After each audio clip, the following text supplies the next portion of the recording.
corn soup, my lad. Yo, revitalize the situation. He had soup and he had corn. Yo, that be the craziest shit. And then next thing you know, the Ross, you hear him sniff coke. Right. Or sell enough keys. And I thought it's anything from the ground up. Yo, man, trials and tribulations, sometimes I have to do things, my lad. Yo, devil's society make me do things. Yeah, son. Like the Christian. Just keep it real with yourself. Right. All right. Like the Christians say you backslide. No clap. They said we're going to 8:15. We're gonna have to do that. All right. Pete don't have that. I saw 4 on the tip. You need him? Nah, I don't really. I was gonna say, do you really need him? Not really. Nah. Just get locked in. You just hear your voice, that's all. Yeah, it's It's up to you. You want to hear your voice? Yeah, that's all. It's up to you. It's out of the whole nother. You've had them on before, it's not.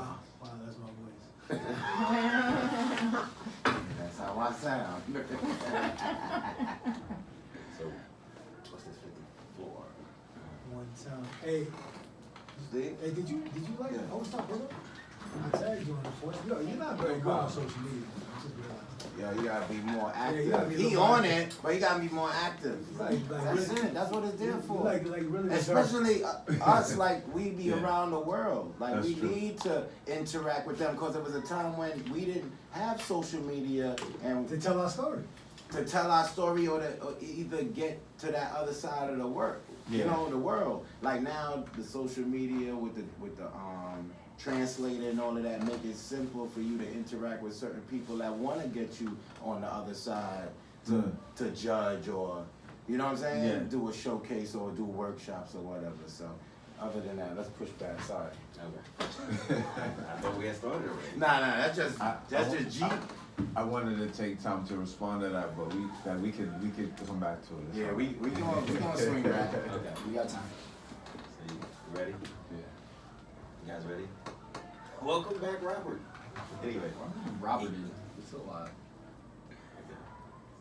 Let's start films. This has been there, rock that episode 54. Hey, Prancer. Yes, We have a guest here from Robert's back. Oh, so is that a guest? All right.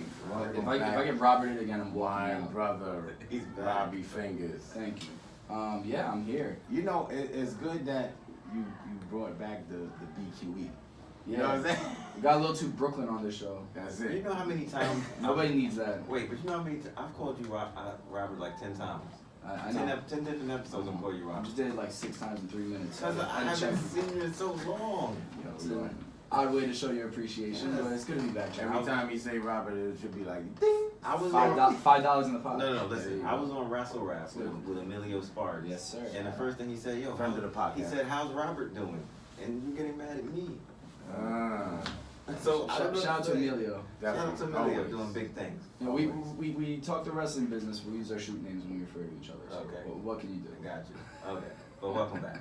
You still doing the keeping Emilio fresh with all that low? Yes, I'm still. Oh, he had Emilio with the big pony on the WWE Network. You already? Still Yeah, looking talk good. about it. That's why I'm trying to, Yeah. a segue. Still Let's styling, get it. styling him with the product placement. Of course. But Styling Prince, profiling. Let's What's go. up, buddy? How you doing? Everything is blessed. Yo, it's crazy. It's like I left you home to you work hard a lot. So, sometimes I'll be wanting you to be in them parties with me moving and shaking, but I know you need your R&R. Let's just say I was in the mist. Yeah, he was definitely on, he was Out on to the lunch. string. Out to lunch. But anyway, I mean, you missed a nice one. I was with some of the OGs from Rutland Plaza. You know, my man that came down from Philly, Johnny P, and wow. my big cousin, Big Mike. You know what I mean? They drove down and we went to this joint called Empress. Oh, okay. It's all a night about the Queens. You know what I mean? It was a reggae dance over there on Rogers with my man Junior Smiles. You know what I mean? He got the Undertaker sound set over there. So he always had parties and he always invite me and my cousin Two Tone or whatever. So it was good with some people from PA that from that 90s jungle side to reminisce in a dance hall setting. You know what I mean? Right. So they felt good to be in that element at that time. And then Friday, me and my designer tech from LG, Barfield, New York, we went to DJ Spinner, had a tribute party for Prince. So we went up in there, and also DJ Spinner wanted to chop it up with my designer dude about some hats, you know, cause he been in the game for a while. His hat game is crazy. If you've seen a lot of those signature hats like Mos Def has wore throughout the years, he's the one who cuts and sews them and comes from scratch. Even the hat I got on and the jacket, you know, he makes from scratch for the Prince Low collection. You know what I mean? But then again, segue into the Prince Low collection. Yo, the shirts are being blessed around the world. Yo, shout out to all the supporters, I mean, from overseas and on this tri-state area that's showing love. Shout out to Silly Simone that represented with the Kente cloth and the Ill Air Max. You know, she killed it. She did it right for me, you know, but a lot of other people do it right for me. I mean, I just shipped out a couple of t-shirts to Taiwan and of course Japan, so I'm gonna definitely get some more pictures out there or whatever.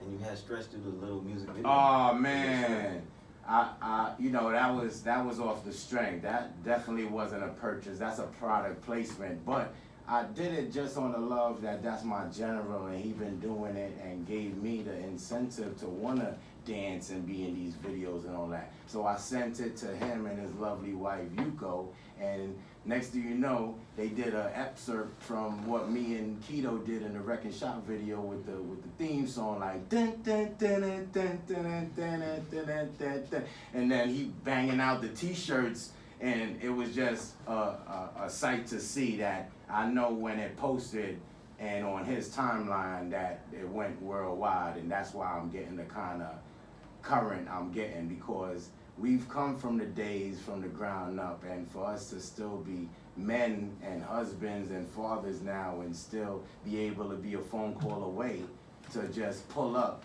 and be like, yo, I need you to help my movement, and it's never a problem. You know what I mean? On a Sunday, Monday, Tuesday, Wednesday, Thursday, Friday, they there for you. So you need good brothers like that from day one.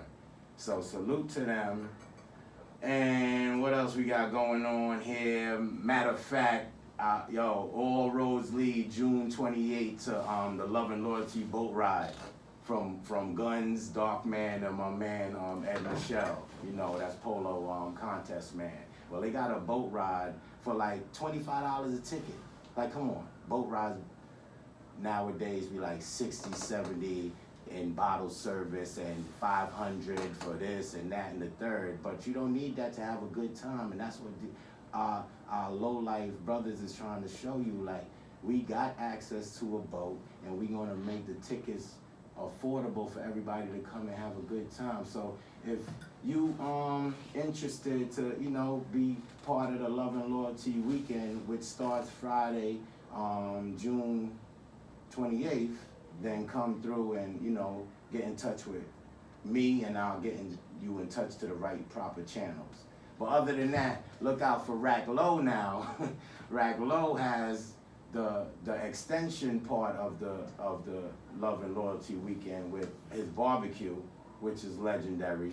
Plus Sunday, Low has his break bread. You know what I mean? I know I'm talking a lot, but I'm giving a lot of information that's needed because people need to know. People need to know. Exactly. And that's what they come on the show to hear, you know, the informative content properly. Thanks. So enough of me. Yo, Robbie Fingers, what's good, baby? And it's been a while, Robert. So Yes. Nah, That should be more lengthy than mine, but it won't. we only got 2 hours. Yeah, nah, I'm good. I'm here. I've been spending a lot of time OT, and now I'm back in New York full time. Just building this company out. Been in touch, you know, making sure that things are on the up and up. You guys did a tremendous job keeping the show going, and been a few episodes coming out, so want to commend you on that. Thank you. Thank you, Robert. Thank you. Other than that, I don't know. I got a lot of music, wrestling, real life to catch up on. That I've sort of just had my head down, been working since the Don't worry. winter. So. We'll talk about wrestling. I looked up. It's 90 degrees. I'm like, I gotta get outside. Yeah. That's it, man. John, how about you? So real quick, me and Prince were involved from the feet up. Yes. It was installation by Sean OSD. OSD and, D Sean Wells, and OSD. D Wells, yes. It's at the Port Authority. Prince, he actually donated a pair of feline, 84 feline cream on creams. Right, and I have a Benetton jacket that's on display. So, yeah. And they have a lot of nostalgic t-shirts and stuff. Like, yo, the thing that caught my eye about it was like the Kiss FM t-shirt. I like the leg That came from, exactly, but it all came from ATW. Mm-hmm. Remember? Yeah. Yeah, so shout out to him and his brand, the ATW brand that's out there. That's a curator too with Keo. Yeah, and I mean, it's like April Walker has some stuff in there. Oh yeah, definitely. It's like a couple of Scrams got some Jamel stuff in there. Shabazz Yeah. has a couple of photos in there, plus his book is in there. Yeah. But it's taking you like a timeline from the 70s into like the 2000s, from kick game to the apparel that went with the kick game. And then it's in the Port Authority, right next to the police station over there in the first building on 8th Avenue and 40th Street. And then they even got a code where you can get the playlist. Yeah. You could, if you want to run and you catching a bus and you leaving the city, you can still see the display from the photos and stuff like that. So definitely check it out. Matter of fact, it's there for like 2 months, right? Yeah, it's there till 7/31, July 31st. That's all I remember. 7/31. I don't know. Maybe it's the code. You gotta play that number. Yeah. But other than that, for all you women out there, the Coterie show is started today. I will be going on Tuesday. It's for like if you have a brand, they have all the like women's fashion that's coming up. It's a trade show. So only way you can get in there is if you have a brand or if you know somebody. So I wish you guys luck. Usually half of them know somebody. Yeah. They don't have a brand. But Well, it's know, all, I however you get in, fake it till you make it. Yeah, so you know what I mean? I don't- And it's always about people, places, and things anyway. So just put yourself in the right place with the right people, and things gonna happen. So make it happen. Yeah. You know what I mean? But Pretty much. facts, right? And other than that, I'm gonna just wrap this up with a happy birthday, Mukamula. He's actually from my project. Right. That's who passed away, and they had the Mukamula weekend. Ah, And in the that's where- 90s, yeah, and that's that's where where you- my yeah. OGs came down from Uh-huh. Philly, and yeah, no doubt. And You're right. so, and happy birthday, our friend Balby from Spain. Ah, Last Balby, week. yeah. That's her birthday. No doubt, that's what's up. Shout out to Balby, and then another rest in peace to legendary rapper Bushwick Bill. Oh yeah.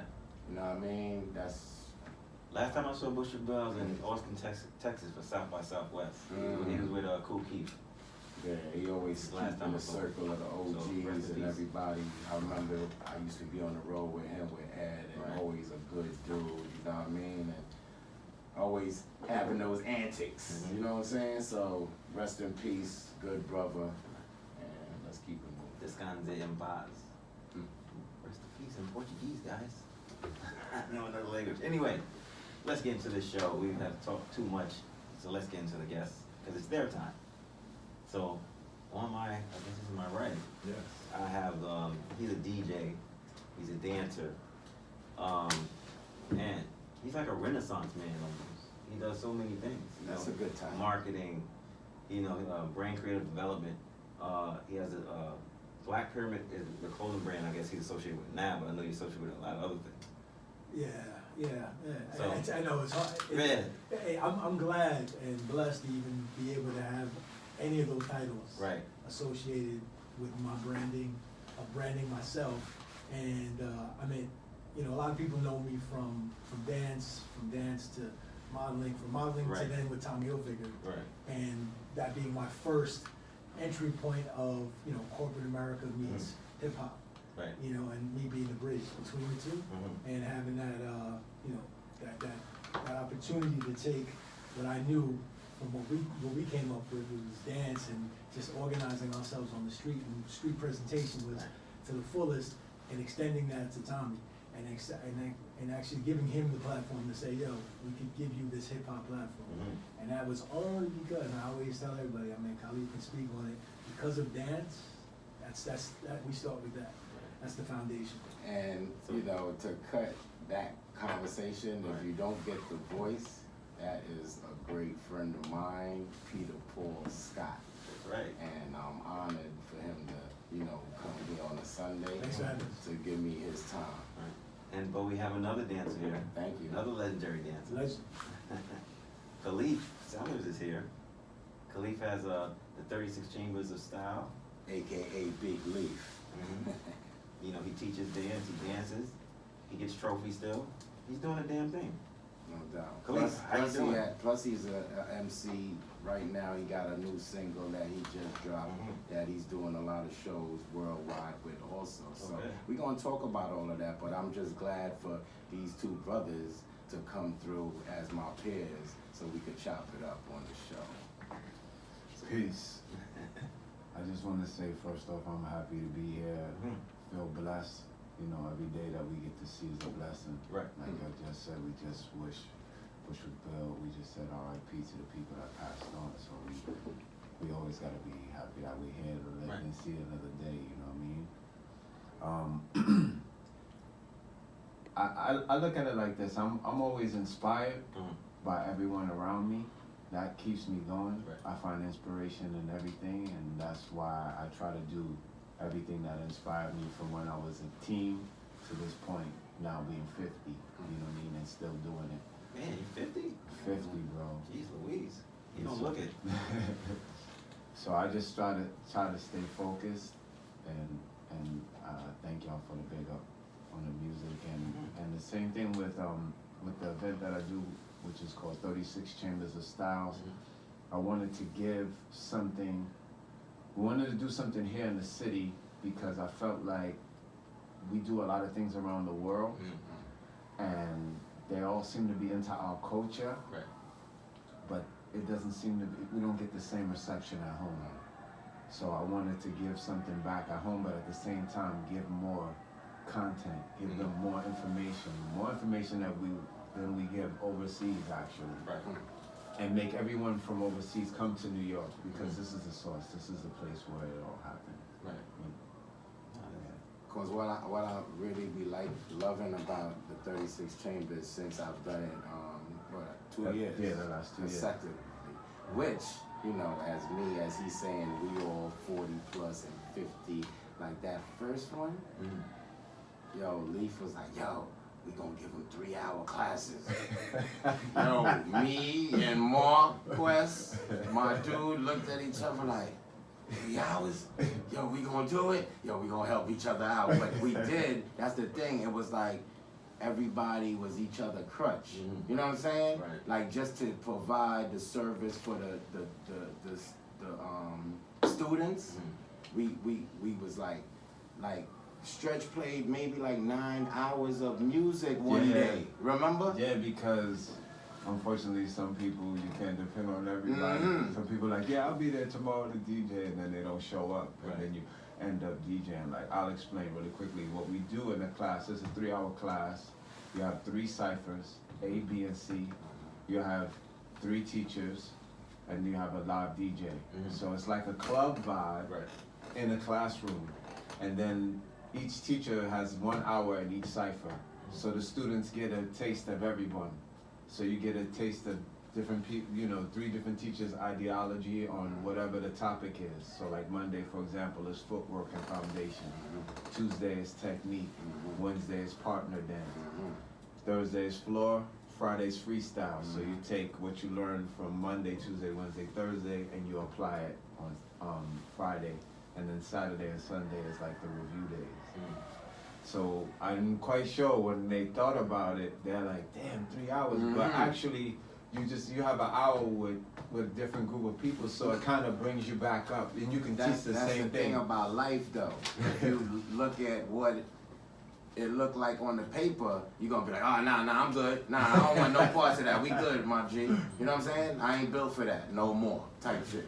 But then when you go through it and give your hand or whatever you could do for your brother because he needs you there because it's a unit. They remember walking in the club and paying their money to come see us in the circle. Not the DJ for the night or just be in that club. They wanted to be around us. Then they wanted to emulate us in whatever shape or fashion that was the love they wanted for us. But it was always about those dances in the circle. You know what I'm saying? So with that being said, I mean, I commend you on how you do the panel discussions. That you give them a chance to get that Q&A because they got a lot of questions like, dude, we did a black and white documentary for Diane Martell for Channel 13 for free. And right, Free. and then for it to get picked up around the world, for us to get invited over there, which wasn't our first time going to Japan, but it opened the doors where they remembered some of us from that. We'll get into it. A fashion show we did a long years ago called Men's BG that came to New York. Men's BG. You're right. Like Biggie's song. That was with Miguel, right? So yeah, Miguel, France. Yes. Stretch. Kamal. Rome. Yeah. It was our day. You know, it was a lot of heads that, you know, because of how they casted it, it was a lot of randoms that was there, and then the ones that usually was in the circle, and like, hold on, how they get on this trip? Somebody, because they know somebody else. Nah, I know my dude would have got busy here.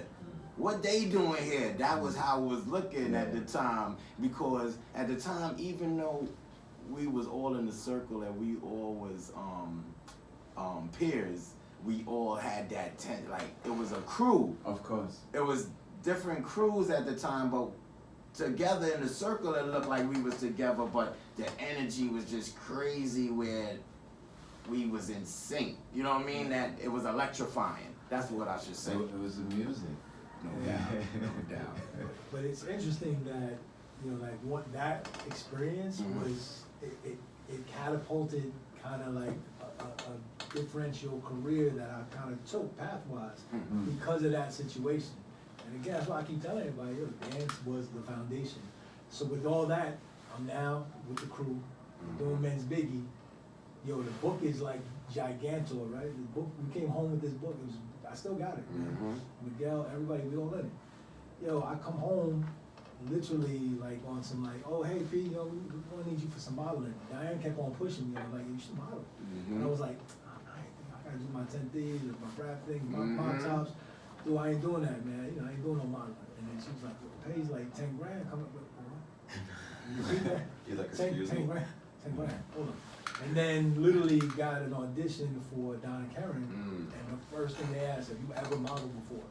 And I had that big ass book. I brought that to they said, go get the book, come back. Let me see what you got. I showed it to them.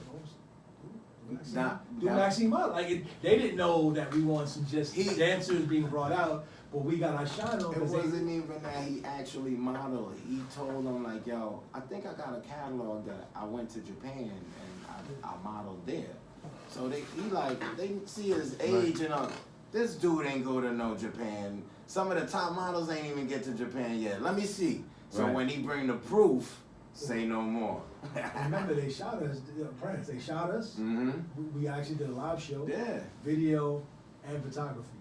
And it was all part of the lookbook. No doubt. Right? That showcased the brand. Right. I mean, Nah, because it was a serious thing. I mean, for our suits and everything, they was measuring us to the T to get our outfits. Yeah. That was my first experience in, our experience in a corporate setting where it was fashion meets dance. And that lit that spark.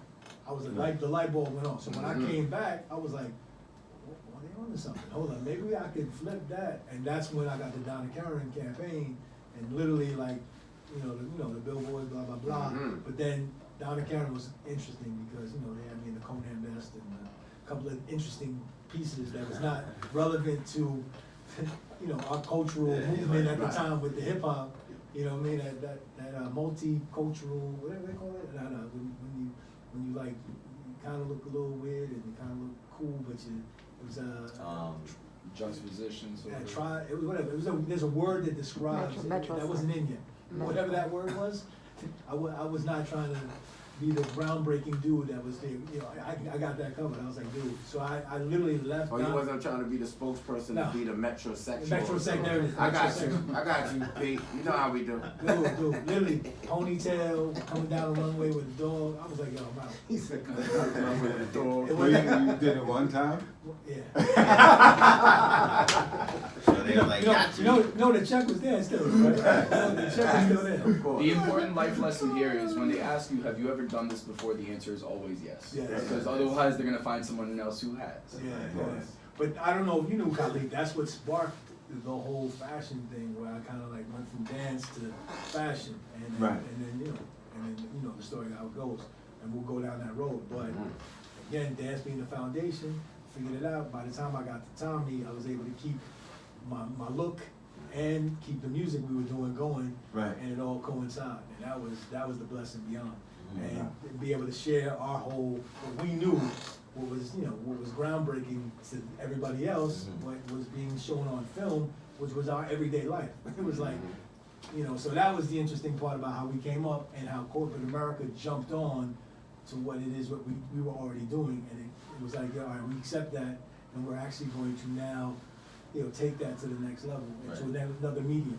And that's kind of what Caleaf, if you look at what he's doing now, the entrepreneurial spirit of it all is, to bring it back full circle, is he's running his own ship. When we were literally being, shipped out, all of us, like different locations, for different shows, for this, that, judging, this, that, and the other, this man figured out, Stretch and everybody, now they've got their own individual conferences and shows and teachings, and that that's what I commend you guys on that. Definitely, which is great for the give back, and nobody out of our team is stepping on each other's toes, and we working collectively. Like his 36 Chambers does not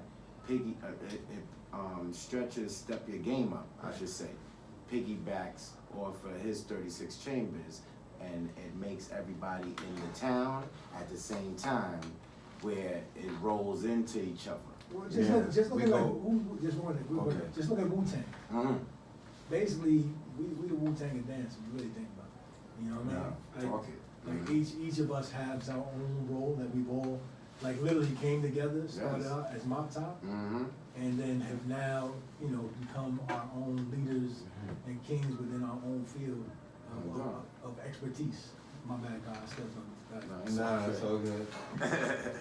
I kind of forgot what I was going to say. Come on, dude. The stepping on is an occupational hazard with a dance. I really forgot how to go. We can always listen. We can always come back to it.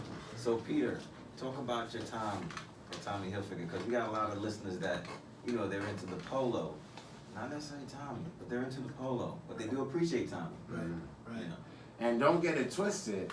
He just took his polo sense into Tommy. Right. That's really, because Pete from, me and Pete, not dance hall, dance circle peers. We been from junior high school. You know what I'm saying? From IS 70, from those days when we was just sharing number 2 pencils. Trust me, I know stuff. I know he knows about the items. He knows about the items. No doubt.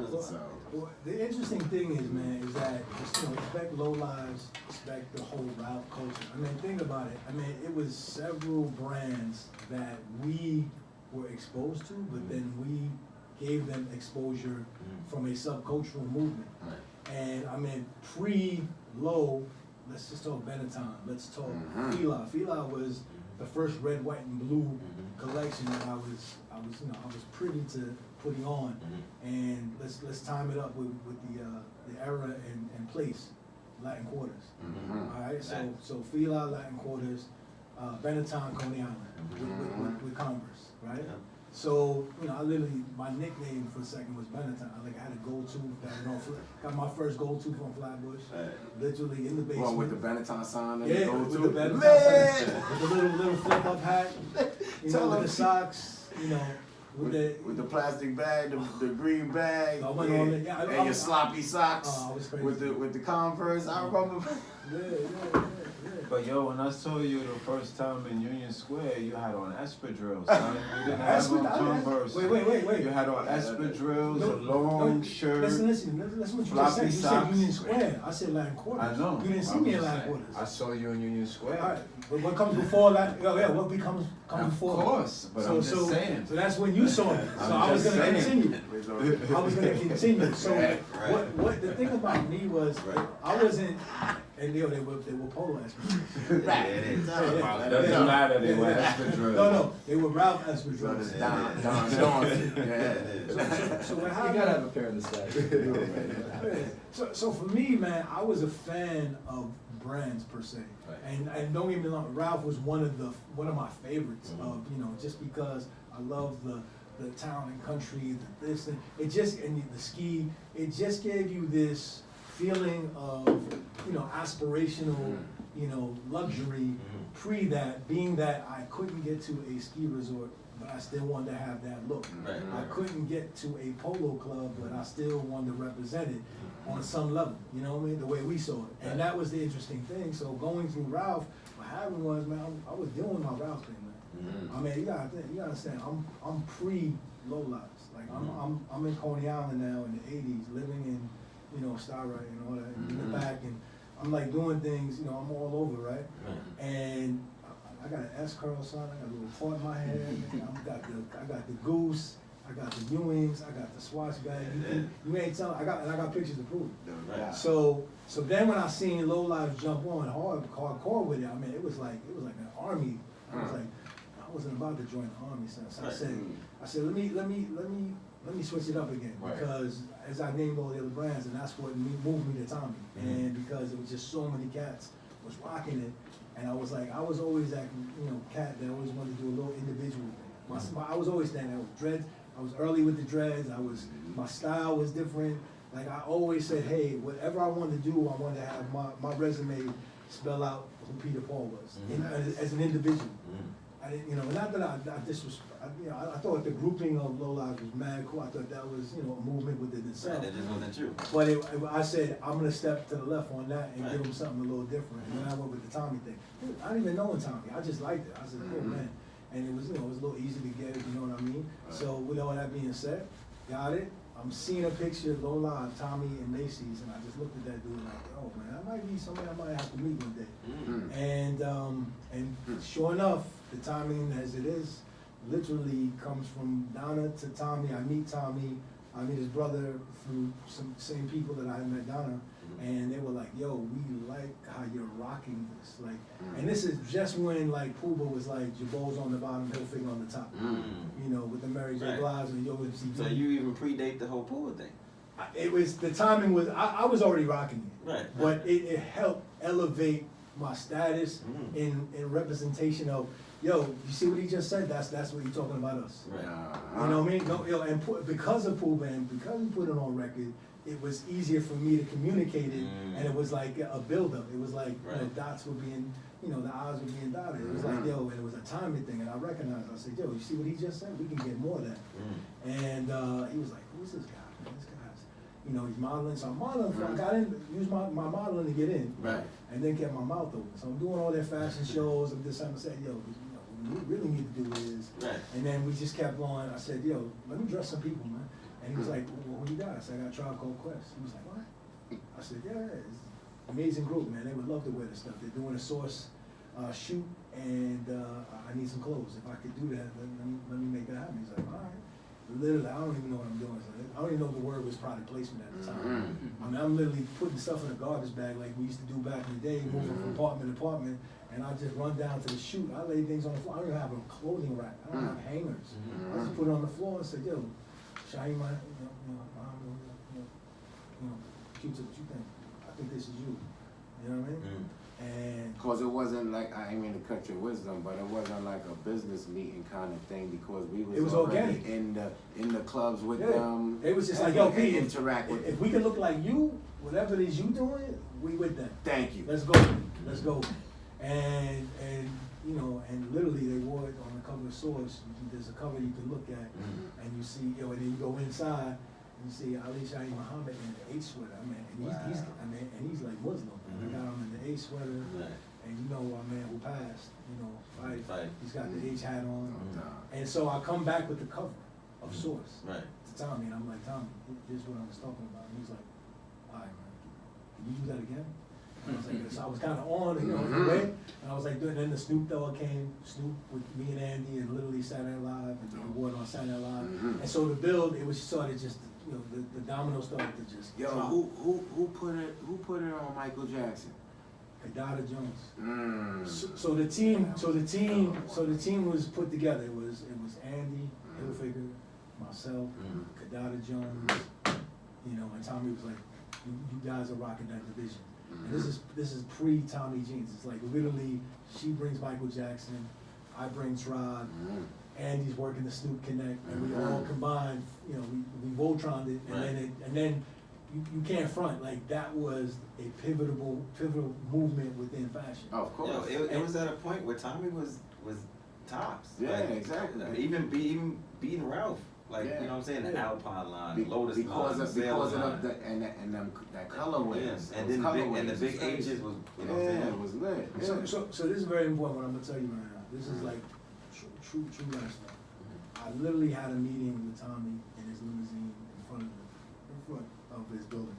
And Andy was like, yo, you gotta tell Tommy, you gotta tell him what you told me. And basically what I was telling him, like, I was at Morgan, you know, I went to Morgan State University. I was seeing Puff, you know, at Howard. We were killing them too, by the way. We were going to Howard and destroying whoever was on the dance floor for them. Facts. Coming back home, doing our thing. And literally, I said to Tommy, you know, I wrote it up now, I did my little thesis, write up, blah, blah. I said, listen, man, 60% of African Americans are wearing your brand and you're not paying attention. They're not just wearing your brand, they're wearing everybody's brand. I said, Ralph's not paying attention. I said, Calvin Klein's not paying attention, Donna's not paying attention, Timberland's not paying attention. All you gotta do is pay attention. I said, if we act on this and we treat the brand as a record label, because I was looking at what Puff was doing with Bad Boy, and I was looking at what Russell was doing with Def Jam. I said, imagine if we created that atmosphere, and we treated the clothing brand like a record label. And I'm telling you, this is pre-Echo, this is you know, Fat Farm really. I mean, Fat Farm was there on the skate, but I'm talking the utilized artistry, blah, blah, blah. And then Tommy was like, yo, I feel you on that. And then, you know, I'm bringing up everybody, Wu-Tang, we're bringing up Onyx, we're bringing everybody in the building. The corporate was getting a little nervous, son. Like the corporate building with the ties and all that. Snoop's in the office shooting hoops in the president, smoking blunts. Like they were like, yo, can't do all that in corporate. Like Tommy was hip to it, but the rest of corporate was kind of nervous. So they gave us our own building, and that's when we created the brand Tommy Jeans, and that was the sub brand of you guys are the musical side of everything.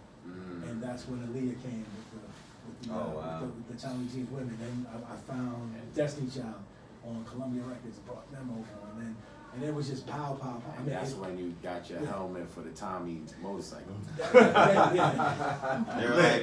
about it, man. Come on. When you hit the city, when you hit the town. I told Tommy, I said, Tommy, listen, man, we need to be representing everything, man. But you know, I said we got to be in the lifestyle. We can't just, you know, like that was the thing. Like if you looked at Ralph, and even when Tommy was doing it, it was like stop emulating. Let's dive into the lifestyle. Let's not just do ski clothing and kind of be on the outside of it. Let's go get a skier. Let's go to the ski slopes and like do parties and events. So with the motorcycle, then come on, you remember when Winky and Rough Riders and all that was going down? I was like, yo, son, we need to do that. And then I did my first customized motorcycle, you know, Suzuki 750, and that shit came out slamming by Acid. My man Scott, he did our first, we're going up. He did the first flyer for us for Union Square when we were JC dancing. He turns into this dude that like does all kind of like graphics and this and that. He just became that dude that was doing everybody's bike. And we literally then the bike thing to the trucks, to this, to the Rucker team is showing up.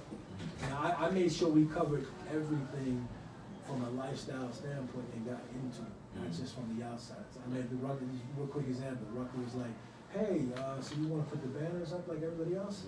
Nah, I want a team. What do you mean you want a team? Like, what do you, like, I said, no, I want a team. I'm going to get into the Rucker and I'm going to win it. That's what I told them. Right. And they were like, you guys crazy. And I ended up getting skipped to my little Speedy. Wow. Yo, I'm beating Fat Joe, Puff Nelson. 2 years, took me like 2 years. Yo, Snake was playing, son. Got him. Like so that was my intent was always, you know, Prince was like to take our lifestyle and evoke it into the brand, like literally dive into it 100%, not just have this and the other. And that's when, and then it got crazy in the shakeup because that's when, you know, urban clothing, we weren't urban yet until we did all those things and they boxed us into that. But that's what evolved Echo, that's, you know, the evolution of Echo, you know, Mecca, D-Lo, and mad at them. Yeah, LRG. Yeah, but all that, and then the pie got really small. They put us all on this one floor at Macy's, and that's when it got really interesting. But it's funny that you talk about that. I think Tommy is one of the brands where this whole streetwear, street style, street fashion originally started from. Because when y'all doing that stuff with the hip hop guys, everybody in the streets wanted to look like, you know, the hip hop people that was in Tommy, in the wares and stuff. Yeah, it proved itself. I mean, it worked. Because nobody was doing that when y'all was doing that. No, it worked. I mean, it really worked. I mean, Tommy Jeans went from 60 million to 100 million in 1 year for everything, and that was unheard of. You know, and then when the numbers is ringing, that's when they were like, oh my God, can you do it again? And now if you look at the brand, it's resurgence. They're doing everything we did. Like they're just regurgitating everything we did back then. So what do you think about all that retro stuff for Tommy? Because I see they're bringing, like you said, all the stuff that y'all did is coming right back out. What do you think about that? I think there's some hit or misses. You know what I mean? I think there's some hit or misses. You know, Food's trying to come back. Baby Fat's trying to come back. I mean, you know, there's some brands you kind of just like, you know, all right, but I think Tommy's doing it for the most part. He's doing it the right way. He went to Europe, he finessed it, brought it back, used the leverage in Europe. European dollar and then brought it back. It got sold for $1 billion twice, the company. So, you know, and I always tell everybody, yo, man, the experiences that I had outside of just being who I was within that, you know, that fabric is that I learned because it was like going to college all over again. Not too many people, I always tell people, that's like a Super Bowl ring. Like literally going to $1 billion, being part of that, and contributing to that. Exactly. You know, and it's valued. I mean, I'm in the book. Like if you get Tommy's book, like it says it. He wasn't reformed. You know, I ain't get $1 million, but I made bread. We did things. You know, I bought houses. I did some really credible things. But I learned, and I was able to take the resume, and now I have my own company with my wife and myself, and we literally deal with celebrity brands. Lala Anthony and Chris Brown. Currently, is on tour with Chris 2 years in a row and got his whole thing looking correct. Yes. I mean, the clothing's looking decent. Like it's going up against some interesting brands. So like, what I do like is the resurgence of street. Street is now sophisticated. I mean, with your man, what he just did at LV, and then Dapper Dan with Gucci. Those are the stories I actually like. Those are the ones I'm like, see, we did it, and not that we had to be accepted, but at the same time, it's about acceptance and at the same time respect and the dollar to get behind us. And that was the part where I was always like, all right, look at all the other brands with to pay attention, they could win like this. It took them a long time to figure this part out, like that we are, the one thing thing that connects to everything is us. And if you look at our dollars that are spent, we're the trendsetters. We've trendsetted with the influencers. Yeah, of course. We pretty much put everything on the map. And now it's finally like I'm looking at it's finally paying off. Kanye West with his sneaker sellouts. So I'm glad that we're, if you try to answer your question, it's not about Tommy per se, I'm happy about it. It's about us now being at the forefront and controlling the marketplace and the share. Yeah, because you can see all these big brands, all these big luxury brands, all on streetwear. But you, They all want streetwear. at the same time, all these luxury brands, you think the people that went to school and all of that, they don't really know the ins and outs of what's going on what's the hottest. Because they got a degree. So they need They was in us. Exactly. They just book smart. Yeah. But the street is what's really telling who the consumers to run up in the store and get. You know what I mean? That's why a lot of those companies have limited edition things and have these people waiting on lines and all of that. Because they know that they got that Peter Paul in pocket that's telling them what the streets need. You know what I'm saying? So they winning. Hence, when he dealing with all these millionaires and everybody, like now he DJing in their backyards in the Hamptons and stuff like that, and on like how much summers you been DJing out successfully out on the Long Island side?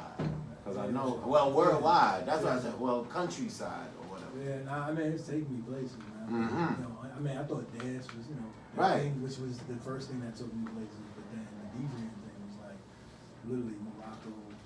You know, I've been to Greece, Mykonos. I also went to Chile. It's all good. I'm like, what's that? Chile. Because I'm filming.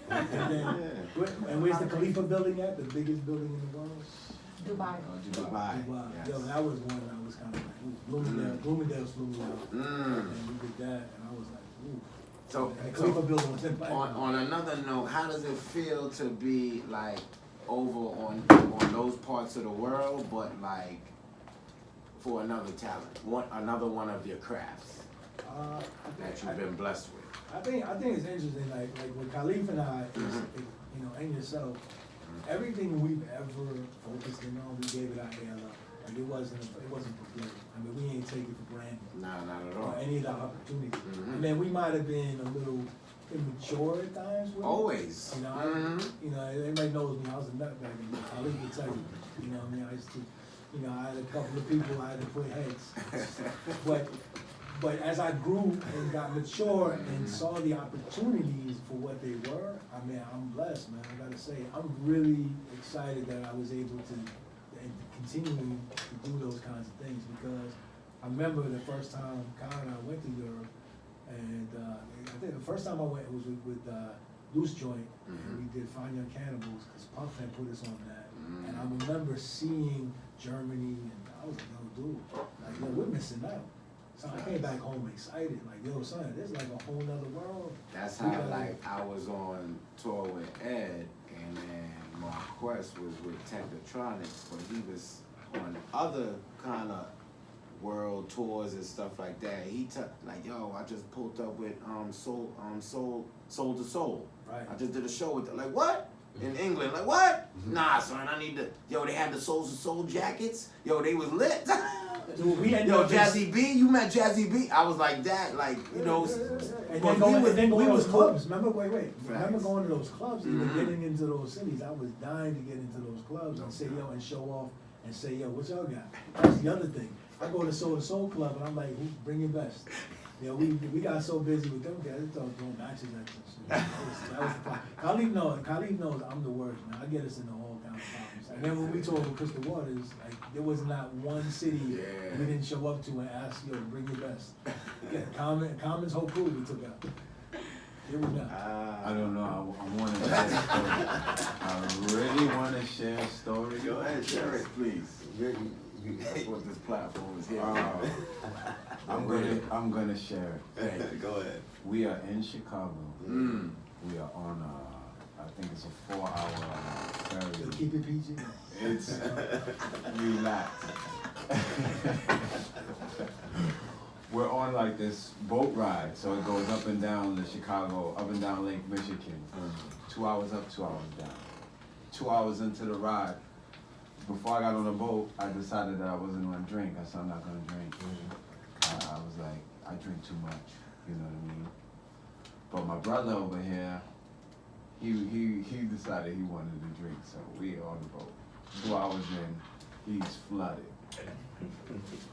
So all of a sudden, I walk by these dudes, and I see them, and they sparking something. So I go over to them, and they pass it to me. Yo, hey dude, you want something to do? But I was like, yeah. They passed it over to me.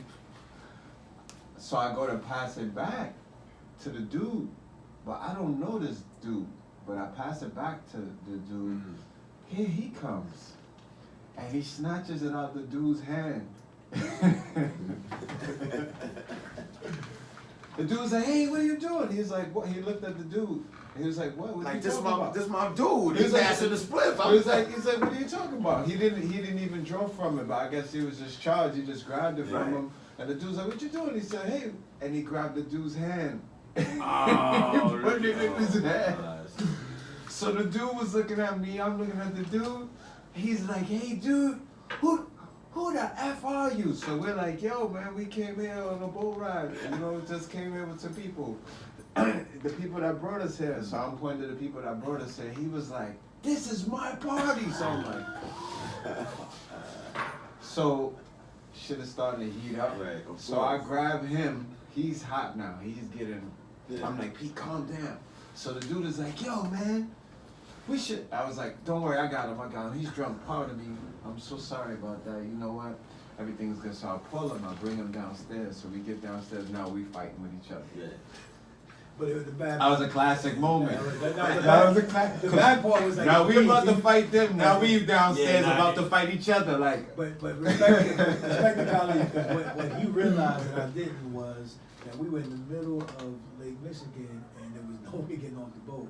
So it was like we had to fight all them dudes. Like, yo, what we doing? Diving off the boat? And the only brothers on the boat was us and the Jamaican band that was performing.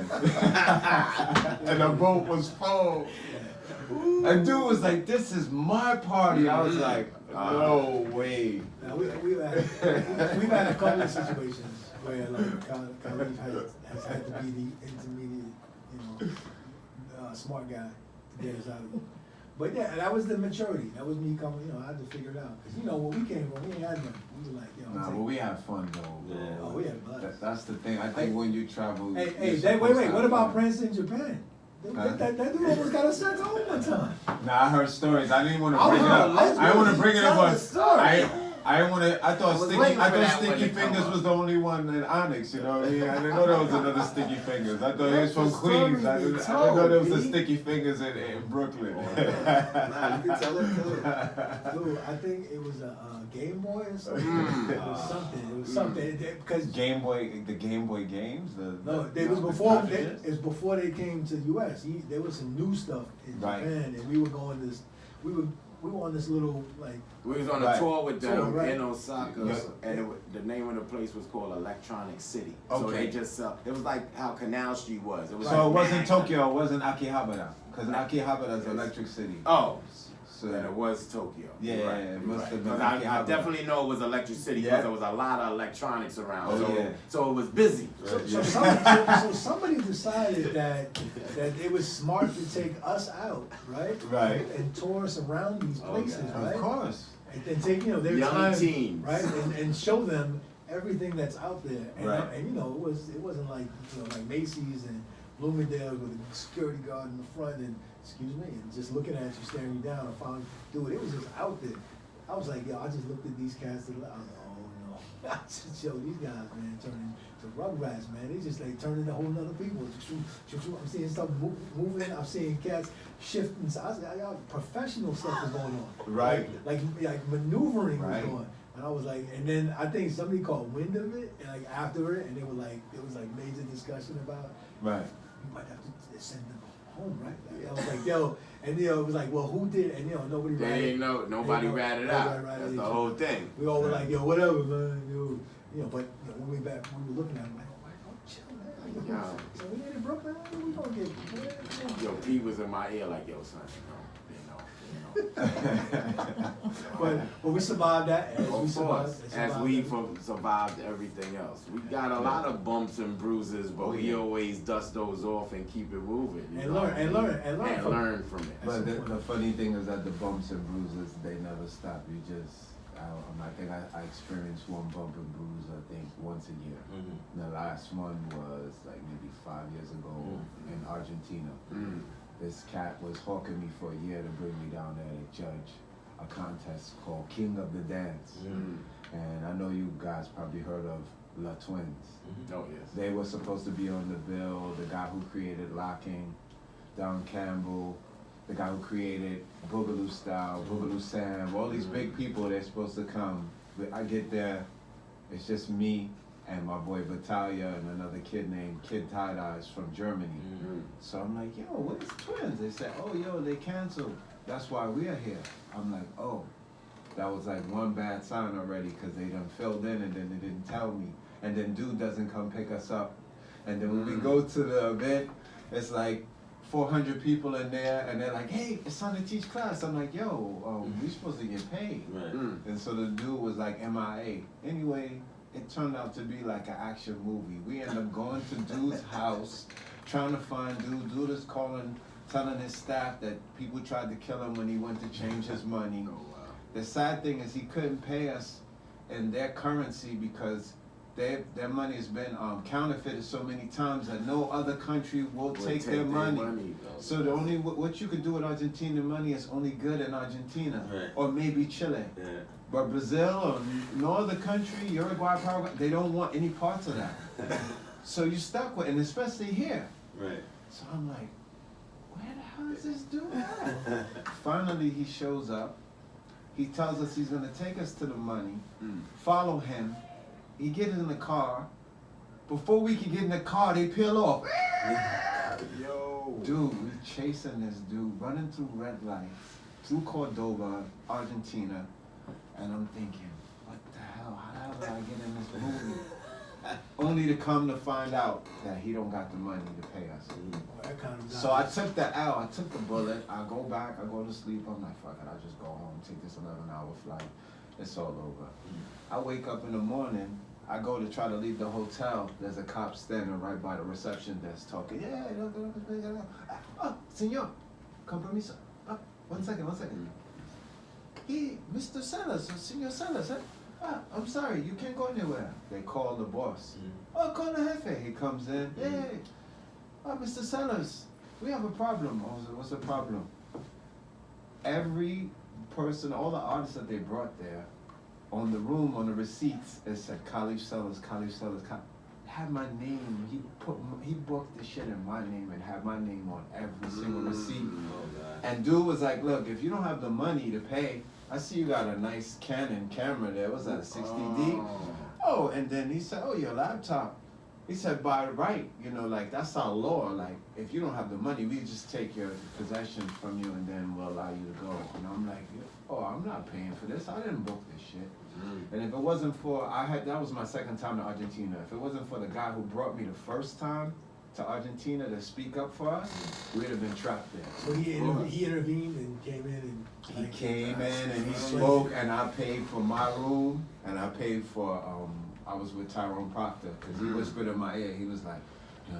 I said, I got you, don't worry. I said, this is what I'm paying for. I'm not paying for everybody else's. I don't know about that. Wow. And then we had to rush to get our flight. And it was crazy. So like I say, every now and again there's bumps and bruises, things you don't expect. It's never a smooth tour. It's always a rock and it's always a pitfall. That's more than a pitfall right there. You already know. But then again, let's talk about like the sibling love with your brother. That's a world recognized dancer that a lot of people in the world be asking, yo, where's Ramir? Where's Ramir?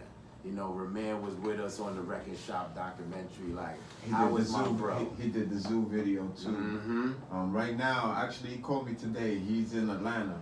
Thank God he made it to Atlanta. He drove. He was in Colorado to Atlanta. I think it took him like 23 hours. He said he drove 23 hours straight too. My brother's nuts. He did a truck driver role. But like he's an electrician. He's been he's been doing that for the last 15 years, maybe. Nice. God bless. So he's a master electrician. Yeah. Doing it all them years. You Yeah. know. You know, it's levels in it. The Yes, sir. apprenticeship. That's then right. is your journeyman. Right. Then is a master. That's right. 15 years. You already know. That's right. He doing stuff blindfolded. So I respect him. But for climbing them ladders is dangerous, bro. He said when he first started out, he fell a couple of times, man. And I was like, how high were you? He was like, I was up high, like around 2 stories up. Ooh. And just drop. Fall like on top of like cabinets and stuff, and shelves, and yo, my ribs is hurting right now. We just laugh about it. But how was it like back in the days? Like Mhm. y'all, like yo, I'm like who knew about the club? Like yo, who pulled who uptown? Like yo, we need to go up here and Well, I mean, get busy. well, for me, Mm. a little bit different from Pete. Like I used to go out when I was like 17, so I was going to a spot in the World Trade Center called the Eat and Drink. So it's like as soon as you come up that escalator coming from Jersey, or you coming from Brooklyn into the city, you get you get off, you go right upstairs. There was a spot right there, after work spot. You know what I mean? Kind of like spot, you know, see people doing their little cabbage patch, little prep. And this is the vibe that where I was partying with older people. And then that kind of exposed me into the genre that I'm in now, that people know me for. Because these people were mostly in R&B, you know, I remember at that time, Get Busy, yo, the Pee Wee Herman, that shit was really popular at that time. And then, you know, all the R&B shit from back in that time was really fly. So people dressing fly, you had to dress nice to get in there. And that whole environment was different. Suit and tie, older women. For me, that shit was appealing. Yeah, On your Alexander O'Neal yeah. shit. Oh, for real. Just chilling down. And you remember the doc when we started Like- going through like what I used to tease, be like, yo, what club y'all came from, man? Right. Yo, You know, y'all yeah, local. in the And documentary, he goes, Red Parrot. I was like, and we started crying. No, but like Red Parrot, Bentleys, Silver Shadow. He was proud of that. Yo, Yeah, nah, he was bro, representing them. Son, that was And the he was shit. like, yo, Are you had, kidding yo, me? you had to get dressed up where I was at.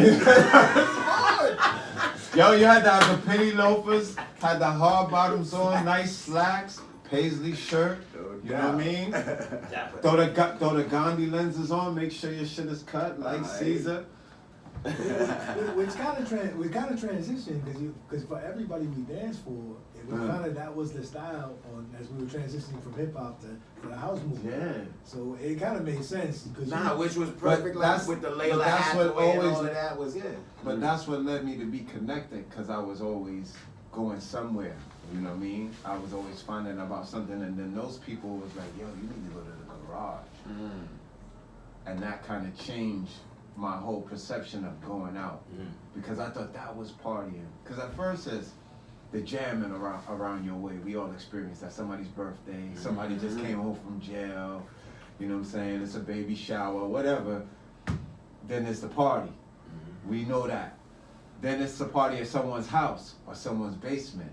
We know that. We know that. Definitely know that. Then it's the club the first time you go. For a lot of people, it was Roxy or Funhouse. We don't talk about those clubs, but those clubs was even before the Quarters and before those other places. Skating rinks. Right. and shit, right. Skating. These places are important, but when you go to that club, when I went to the garage for the first time, I was like, what the hell is this? Nobody wasn't really sitting down. Everybody was getting down. People was dancing. You see guys and girls dancing mad close, even closer than what I would see in a basement party. Damn near look like they having sex right on the floor. And you're like, but they dancing. And you're like, what the hell is this? And it's hot. And then the club opened at 12 and it closed at 12. So open at 12 a.m. and then close at 12 p.m. the next day. Like you could go in there, dance, get tired, fall asleep, wake up, and go back and dance again, get some coffee. But how did you your get donut. in? How'd you get in? Me, I was 18, Wait, no. bro. You listen. Remember the garage? Yeah, my boy was a member. Oh, okay. Yeah. And wait, and just for the record, was he gay? straight? Nah. No. Listen, I got into the garage. Right. Because of my gay uncle who did hair. Right. Like that's how I got in. Nah, bro. And then I got in, and guess who I saw in there? I saw all the IOU dancers in there. Okay. And I was like, mother, that's where y'all getting them little steps to side, and that was like, and that was my exposure. I'm Okay. Like, was it cool for you to go in? Like, Hell yeah. Because for me, I was coming from Union It was Square my on the- boy. on the- It on the was road. my boy Buddy Rivas that put me onto the garage. Well, we used to call him Club Bud, Oh, Club Bud? cause all he talked about was the garage. That's all he talked about. He was like, y'all go to your parties, but you need to come to the G. Nice. And then when like I said, when I went, I was like, wow. And it's crazy because all of us ended up in Kilimanjaro's Wild Pitch. The world. But all of them are just But little the world versions was of the crazy garage. too back then, so. No, but the world, as I look at it, that was, the world. that was between The that, little version of that, they're all Yes. little versions of the garage. Of B. course. yeah, the world and Sound Factory were like the two clubs I felt that like everybody's style evolved Yes. because of. You know, I mean, I was coming home from college and, you know, they literally like me and Puff were like, that was the plan. He had the battery and all our backs, like, yo, we gotta keep coming back, you know, home every weekend, get videos, do this, we gotta be on the scene. So I was like, all right. And then the house thing was kicking. I had left to go to college when 54 had opened, and it was the last of the hip hop clubs, and it was run by like, you know, Dog and all them cats, like Pig, Drac, and all them dudes. They got on from. They had two nights. It was like Wednesday was hip hop, Thursday was house. Yeah, well, yeah. So I knew about the hip hop, and I left. I said I quit, man. I can't mess with this Dog dude, man. He's gonna just, you know. I mean, I had to go through all that, you know, with all the other gangster dudes and have to live, you know, deal with them cats and survive that. Now Dog is the new guy, new Dog in charge. I was like, I'm out, forget it. So I went to college, and now the house scene was what it was like. It was a safe haven in a transition into where a lot of us started to go. And I was just trying to get get Caleaf's version of how, cause I had actually never heard his version of how he got from, you know, to the Red Parrot to all those kind of clubs and to the garage, because like he said, the garage opened me up too. I was like, ooh. And then seeing IOU there, and I was, you know, that was kind of our dance rivals. Scoob, Scrap, you know, all these cats, you know, Mike and all But the them important cats. thing is that, like, if all good things come to an end. Yeah. So the garage ended. I got to go. I got to go one time. But- Right after Baseline. That was the Baseline. next thing that happened. I had a You went to major Baseline. major impact, and then there was this other spot called Love Light. And like these places, like I say, they're life changing, and it's crazy because I would never think that I would be traveling around the world trying to explain this to people who have no idea. So, and you know what I mean? and the tunnel, before the tunnel was the tunnel, on the hip hop thing. Right. We was in there on the club, Right. chilling, comfortable, happy. And then after the guy video with Groove Me in the tunnel, And just then got it paid, just just- turned up. Like, Right. it was crazy. It just got paid, right? Just got paid. And Just Got Paid was in the tunnel.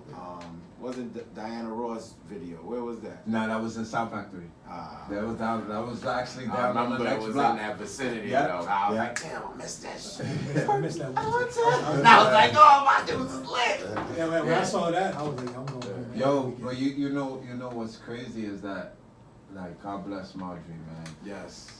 I almost didn't make the video, and it's crazy because Rosie Perez, she was scouting. She came to the tunnel scouting for talent, and she went up to Link, and she was like, I want you to come to audition. And she was like, you and all your friends, tell them about it. It's at this time, boom, boom, boom. So we go to the audition. It's on 40-something Street. So we walk in the building, and I'm looking, and I got a phobia of elevators. So as soon as we walk in the door, I'm like, oh, man, what floor is it on? They're like, yo, it's only on the 5th floor. So it's me, Marjorie, Link, my brother, I think Asia. We're all walking towards that elevator. As soon as we get to the elevator, they all walk in, they're talking with each other, they don't even notice the door's closed. I can hear them like, where's Caleaf? They go upstairs. So I'm still standing there like,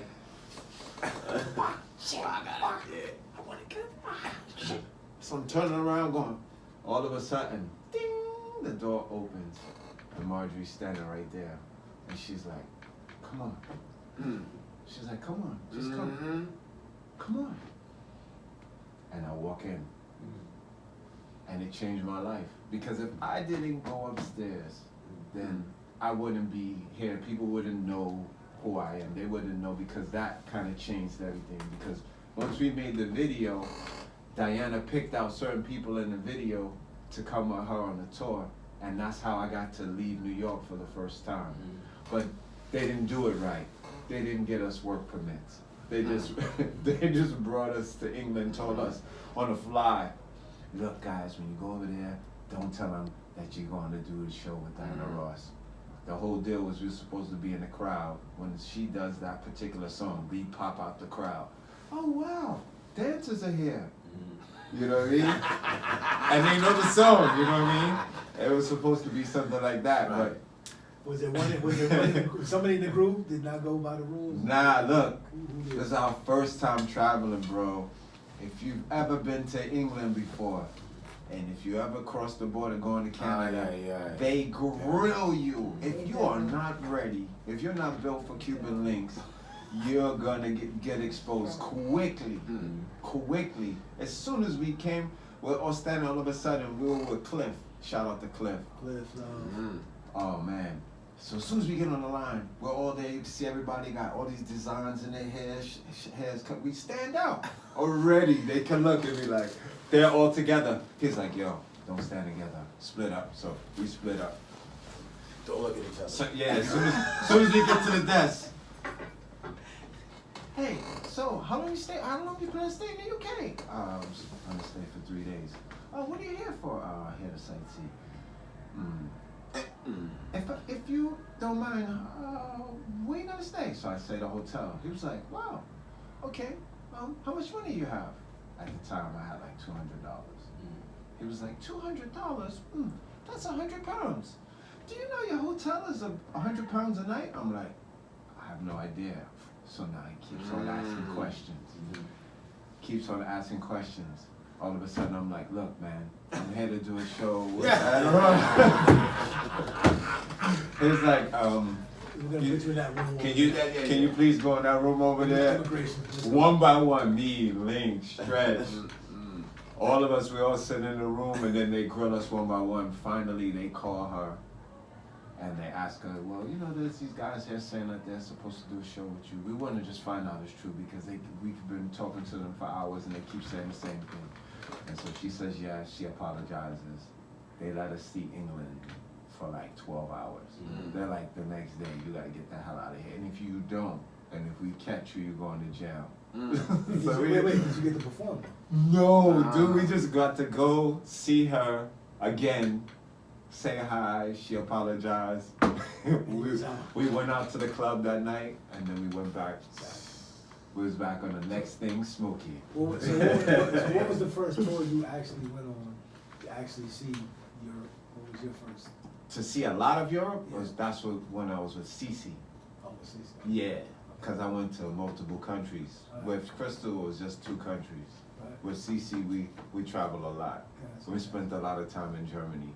Dude, you know, I was like the third guy on the CC thing. I don't know how I got on that. We did I was like, yo, one of the best routines we ever did, for me at least. I killed them. But that's like, On the Apollo. but bro, that's like talking about the 5th Beatle. I was basically, I was Peter's best on that one. No doubt.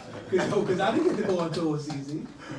I know, like I said, it was like being the 5th Beatle. You're like, what are you telling me? And that was the other thing that was interesting about our whole crew, like with Mob Times, and, you know, and I'm sure, you know, with your crew, you know, and everything. It's like, yo, how do you decide who goes when, how, where, who gets chosen? And but what's interesting enough, we didn't really look down on it in a sense. We kind of cheered the crew that went. That's how you're And said, supposed to. because when we went to Japan, the reason why we were able to go to Japan that first time was because Stretch and Henry couldn't go. That's they right. Were on tour. Who That's they right. They were on tour with who? Mariah. Mariah Carey. So big shout outs to Stretch, Blue Stretch, and Link. They then sent us, and I guess they thought they were gonna get some hip hop, and we went and did all this. We did a mixture of hip hop and house. No, we did both. We did both. And we performed your song too. As Turn it up. We gotta throw that in there. We opened up a Shack too. As you should though, because that's the 2 elements that we, you know, comfortable with. Exactly. Like, you know, Yeah. we confuse that the best out of a lot of people. You know what I mean? A lot of people try to separate them two, but we type of like we be dancing house, and I've seen Leaf wave down and Yeah. put a little pop in it, and then get back into his house. So we work hand. We matched it. You know what I'm saying? That was my whole style. I mean, No when I doubt. first got on, Ray was like one of the first cats, and we were at the World, and I met Caleaf and Henry. So when the suicide came, Let's let's talk about that. I had that early. That was lit. I went uptown at Rooftop, and these cats were doing like New Edition routines, and I was like, fuck. sometimes I think- that done the circle after Yeah. Pete, like everybody disperses after like oh nah, And it was done. it was kind of meant for that because Yeah. you know, I wanted to like Shut it always, down. because I used, you know, man, I was an ass. I used to be like, yo, these guys are whack. Yo, I was always that dude, like, yo, Pete, come on, they cool, they friendly. Nah, fuck that, let's go get them. And then I would like go at them, and then you know, Stretch would always be like, yo, calm down. I was like, my energy, I don't know if I ate a lot of sugar. I just went nuts, and that suicide came from, yo, I'm just going to destroy this circle and break everybody up. That's it. So I always had that, but then. But clean though, it don't matter how tight the circle was, like blah, like and he like 6'2". Right. Like yo, my dude. We came up with different versions of it. Nah, he knows he's kicked a couple of people. He knows this. He's kicked a couple of people, and they've been very upset with him because of that. He knows that. But back to you know, one thing I think, but back to what I want to really talk about. I think that the listeners want to hear about too is style, right? So and how you know our style advanced and became that worldwide kind of thing, like you know with MTV and all that. But our individual styles at like the World and the Tunnel, how we started developing that, and even though Ray and I think Frank, all these cats kind of had their thing in Marjorie, respect. They were there already with it. They had this ill, you know, walk back and stalking back and forth style, and they dressed a certain way. I always tell Caleaf it's almost a joke, but I was like, yo, these dudes, man, they look like a little R&B group, man. Like they came in and you know it was like Frank was the Fonz, he had his thing, with his collar up, and he was sitting back. They were bringing them drinks, and I was like, who are them guys? And then Caleaf was like, yo, we don't like them, man. Yo, they think they better than like it was one of those, right? Right. And then Henry's, and I just met them because I finally got home from school and I was like, I'm staying. And then I met Henry and Caleaf in the circle, and then they were killing it. But then it was these other guys. They were in the perfect area of the club with the light hit them perfect, and every time they did their moves. We were in the dark area of the club, and then I was just like, but everybody had style, we all figured it out. But I was just really, really impressed with like what Ray was doing in the whole nine. And I kind of like, if I may chime in though, the thing that's very important, and that's what made New York, New York. Totally. Because we're in a different New York. At that time, no one wanted to be like anyone else. Everybody wanted to be an individual. So this is the reason why your style, the way you move, was important. It seems like we're in different times though. Yeah, Now, we can all agree about that. Definitely. Back then, you would take that biting and all that literal. Like, yo, he's dissing you, son. Yeah. Seriously. Because everybody had personality within their dance, and you could say right away, oh, you trying to be like, or you trying. But I'm talking about with dress too. If you saw somebody throw something down, you didn't want to throw it down the same way they presented it. You're like, that shit is hot, but I'm gonna come with my way. And that's why I always say we were like with Mob Style, we were like the Wu-Tang of that, because you make me think of Buddha though, because Buddha would wear stuff that I was like, nobody's wearing that. but it'd be fly. Fact. To this day, Buddha still has his own way of throwing his pieces down that. You know what I mean? And maybe he wasn't a person, I wouldn't say a label whore, but he wasn't a person that followed a certain strict. Never. But he always navigated and had something in a way that I was like, yo, we freaked that. That's how you work. Yeah. But That plaid jacket, like. yeah. Go figure. How does that? But it be fly as fuck. It be chilling. But you gotta remember, Buddha comes from the Roxy days, and he was, because out of all of us, he was the only one that could represent us in that circle and go against them cats from 98th Street, of course, and Rocksteady Park, and the Rocksteady cats. Buddha was fearless coming from Brooklyn, and he was a true representative in Washington Square Park, and that's literally how I got my start, was like literally following his footsteps and stop doing some other dumb stuff and use dance as, you know, to get my energy out of whatever I was doing. I was doing a lot of weird stuff, man. Like I was, you know, we was doing crazy, but you know, New York City kids, whatever. But by the time I met Caleaf and Henry, I saw the energy and the different styles of from where we came from the hip hop to transitioning into house. And then I saw Ray and them, like he said, individually. So I was like, I gotta find a place in this and get my. I was still, they knew me from hip hop, but I didn't know me for the house style. And I had to figure out. And Voodoo Ray, I swear, it was kind of voodoo. I figured it out because I literally came on the dance floor and tried to come at him, and then he didn't even dance again. He just shook his head like, all right, Nah, you ain't got it right. And I had to go practice for months. Rest in peace. Rest in peace, man. Voodoo Ray. Always. Voodoo Ray is the Always. official dance coach. Oh, And so now you just gave him props. I'm waiting for Ejo to sit in front of me and do the same. And I call a challenge out to Ejo to do the same. Because he's another one that he's Ejo learned a also lot passed from all on of the us. knowledge. Come on, look, wait, keep on. No, I'm just saying, I'm saying Voodoo, I'm giving Voodoo Oh, the of shot course, because you of course. mentioned him. Of course. He also passed that knowledge on course. to Ejo, and he helped him too. And so both of y'all course. benefited from that. No, You totally, know what I mean? because I came back hardcore. But that's what the OGs, no matter if they 2 years, 3 years above us, you know, a lot of people be like, yo, son, you 47, I'm 43. Nah, you ain't that older than me, but yo, back then, what? You know what I'm saying? It meant a difference. You know what I mean? So some people still gotta respect that. A lot of people don't respect that. Like I respect Ray as a OG, Stretch as a OG, but they're my peer too, and they see me as such. Like I call him, he don't talk down to me like, nah, son, nah, I don't see that shit. He'll hear my opinion and be like, yo, I see your point, or nah, Prince, nah, this is how I see it. And then you gotta take it from that experience. Just that 2 years prior was a lifetime back then. You know what I'm saying? Yeah, what I used to see you though, man, I used to see, what was interesting about you, man, I used to see you on 14th Street, and we used to see, I see it at the 14th Street train station. I used to be like, yo, what's this guy doing on here, man, on the platform? Right? And you were a little younger, so I didn't say too much. And then I was just like, I felt like, I was like, yo, they weren't in the same clubs that we were in, paying dues, but the way you came up quick, and with your whole crew, with your style, and advanced, out of all the cats that I had seen come up, I had to give it up in a sense. But at first I was being typical 3-4. Like, like who the fuck is this guy? Yo, and why are they in special as video? Like, and why is what was my man's name from Cosby Show directing it? Like, Theo. Right. I was like, what? I said no. So the come up was quick, but then I saw the style, and then I saw how Diane. But the perfect, I ain't mean to cut you off, but the perfect thing about that was like who you inquired about. Like, yo, we got this little dude named Prince, and he be dancing and stuff like that. Yo, he say he be representing Church Ave Flatbush, da-da-da-da.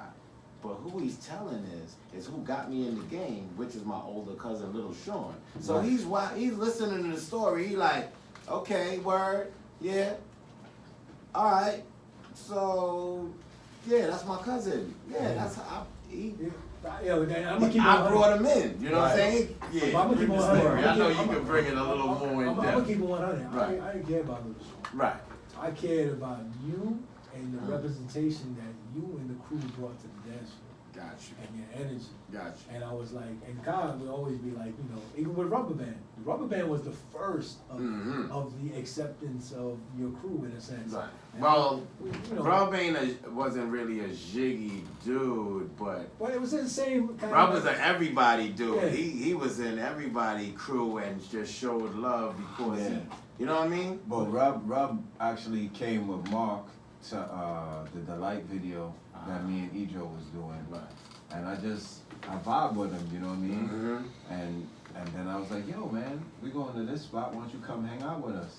And then that's how me and him started hanging out. It was from the Delight video, and then after that, you know. And then that's we how got me and Rob got tight because him and Mark was tight, and Yeah. me and Mark was a jiggy dude. Yeah. And then I co-signed Rub like, yo, that's my dude, Yeah. because through Mark, you know what I mean? Because Yeah. Mark was already the Z, and you But, know but, what I mean? but you all were similar at the same Oh, of age. course. Your age was similar. Oh, yeah. You know, you came. How we moved too, yeah. So I was respectful of that. And then we always used, and then our signature shit was, we came in with the little dreads with the blonde on it. Right. All of us had the blonde on the side, like, yo, what the fuck is up with these? Yeah, but once I saw Rub get in there, I was Right. like, yo, I gotta stop hating on any of that. Uh-huh. Because these young cats is, you know, and then, you know, Respect the Savior, and, Mm-hmm. you know, AL, and, Mm-hmm. you know, there was a lot of other Yeah. kids that were, you know, the next generation of, you know, it wasn't a far generation. It was like, you know, this Right. guy before now. But that's the thing, we set the precedent so high that they respected us. When they came in the club, they was like, yo, nah, it's finally good to meet you. I heard about you. Now that I got in the club and to meet you, yo, Right. let me show you what I could do. So they was over and beyond, like, nah, like, y'all don't gotta do the circle no more. Y'all be around the world. Y'all good. We got this. Right. And then they took it over on the same kind of rules and regulations as we did, and held it down properly, where they took over being promoters now and know how to set the party vibe, like how we, you know what I'm saying? Right. What they wanted to beat down the doors and wait till they got that ID to get in the clubs to see us, Right. is what Savior and them is doing now, and Danny and them, Toka Tuesdays, and Savior's art and music with DJ Talib, you know what I mean? Stuff Yeah. like that. Yeah. You know what I mean? So Yeah. we came and looked at those rules and admired those mentors that paved the way properly. You know what I'm Right. saying? Because there's a lot of other fuckboys that paved the way that crashed and burned. But y'all still here for us to be at a podcast now as peers and in different genres of this industry, Right. to be able to chop it up about getting dirty in a circle amongst a 360 of people. You know what I'm saying? And being on people TV screens for us to sit around this round table and talk about putting stamps in our passport, raising our families, still keeping sibling loves, still dealing with the same people that we've been around 30 plus years, Yeah. reaching for the same dreams, and not, it wasn't no crab and barrel mentality. Right. For We- me, Mm. on the real, and I think it's important, is like coming from being married, Mm-hmm. having my kids, Mm-hmm. leaving the scene, Mm-hmm. working a bullshit ass job, $5 an hour, you know, like Talk about it. struggling. Hmm. And then my boy Shaness coming to me and was like, yo, you don't do this no more? You don't Mhm. dance no more? I'm like, nah, I haven't in a long time. Going back with him, and then him showing me the way, which is now the way. Because before he showed me that, none of my brothers was doing what they are doing right now. Everybody was working for somebody. Nobody was working for themselves. That's why my boy Link now, he has his own brand. But at that time, his brand was the artist that he was working for. You understand what I'm saying? And I think the important thing is for you to become independent and create your own lane. So what he said to me is like, invest in yourself. Buy your ticket. Let's go to Asia. Let's meet people. Let's get their contact, and then just build up. We'll build up A relationship. with these people. Mhm. We'll build a rapport with these people, and then eventually it might turn into something. And Mhm. before you know it, we were moving back and forth. So people were wondering, like, what the hell were you doing? What the hell you? It's funny because my boys are touring with Mariah. I'm out in Asia. I'm out in Tokyo. They come to Tokyo. I'm there. I got a cell phone. But a cell phone for Hit my jack. Over It's here. like 99. They come and they see me. And I'm like, hold on a second. Which I'm was- calling. This is when people are like pulling out phone cards. They want to call somebody. They need to get a phone card, run to the phone, a public phone. You remember the phone This was calls. unheard of. So it's kind of like me pulling up in a fly ass ride, Mhm. just pulling out the phone. So they're like, yo, what the hell you got? Caleaf down with the Jetsons? So to go from that to like where we are now, where it's the norm for people to go and say, yo, I'm going here to teach, I'm going there, or I'm going to judge here, I'm going to go do this thing. That didn't exist. It just took them seeing me do it, then me passing the word on to people close to me. Yo, you can do this too. You can make X amount of dollars if you do this. You can make X amount of dollars if you do that. Let's keep it 100. It's rare that this guy is here right now. Like, yo, you normally, he's not here. Exactly. Like, every He's always moving and shaking. Every No time doubt. I hit him. But the thing I'm trying to drive home, and that's important because like y'all are talking about, like y'all talking about Ralph Lauren. Y'all are talking about Tommy Hilfiger. They had to do the same thing for themselves to become that brand that everybody wanted to follow. For them, they wanted to support these people, but we're doing the same thing in another way, but in a lot of different avenues. So, like me and Buddha, we both DJ, we both promote, we both teach, we do everything. So it's kind of difficult to pin us. So if you pin me in a corner as a dancer, I pop up someplace else. You push me down someplace else, I pop up here. And I think if people think like that, then there could be another Carl Kanai that can come along and have that same impact he had. Because I remember when I was with CC, he was giving out the clothes, and when we were going around touring with her, everybody wanted to have his shit at that time. You understand what I'm saying? Support black business at that time. Everybody was saying that. You feel me? God, there is a guy though.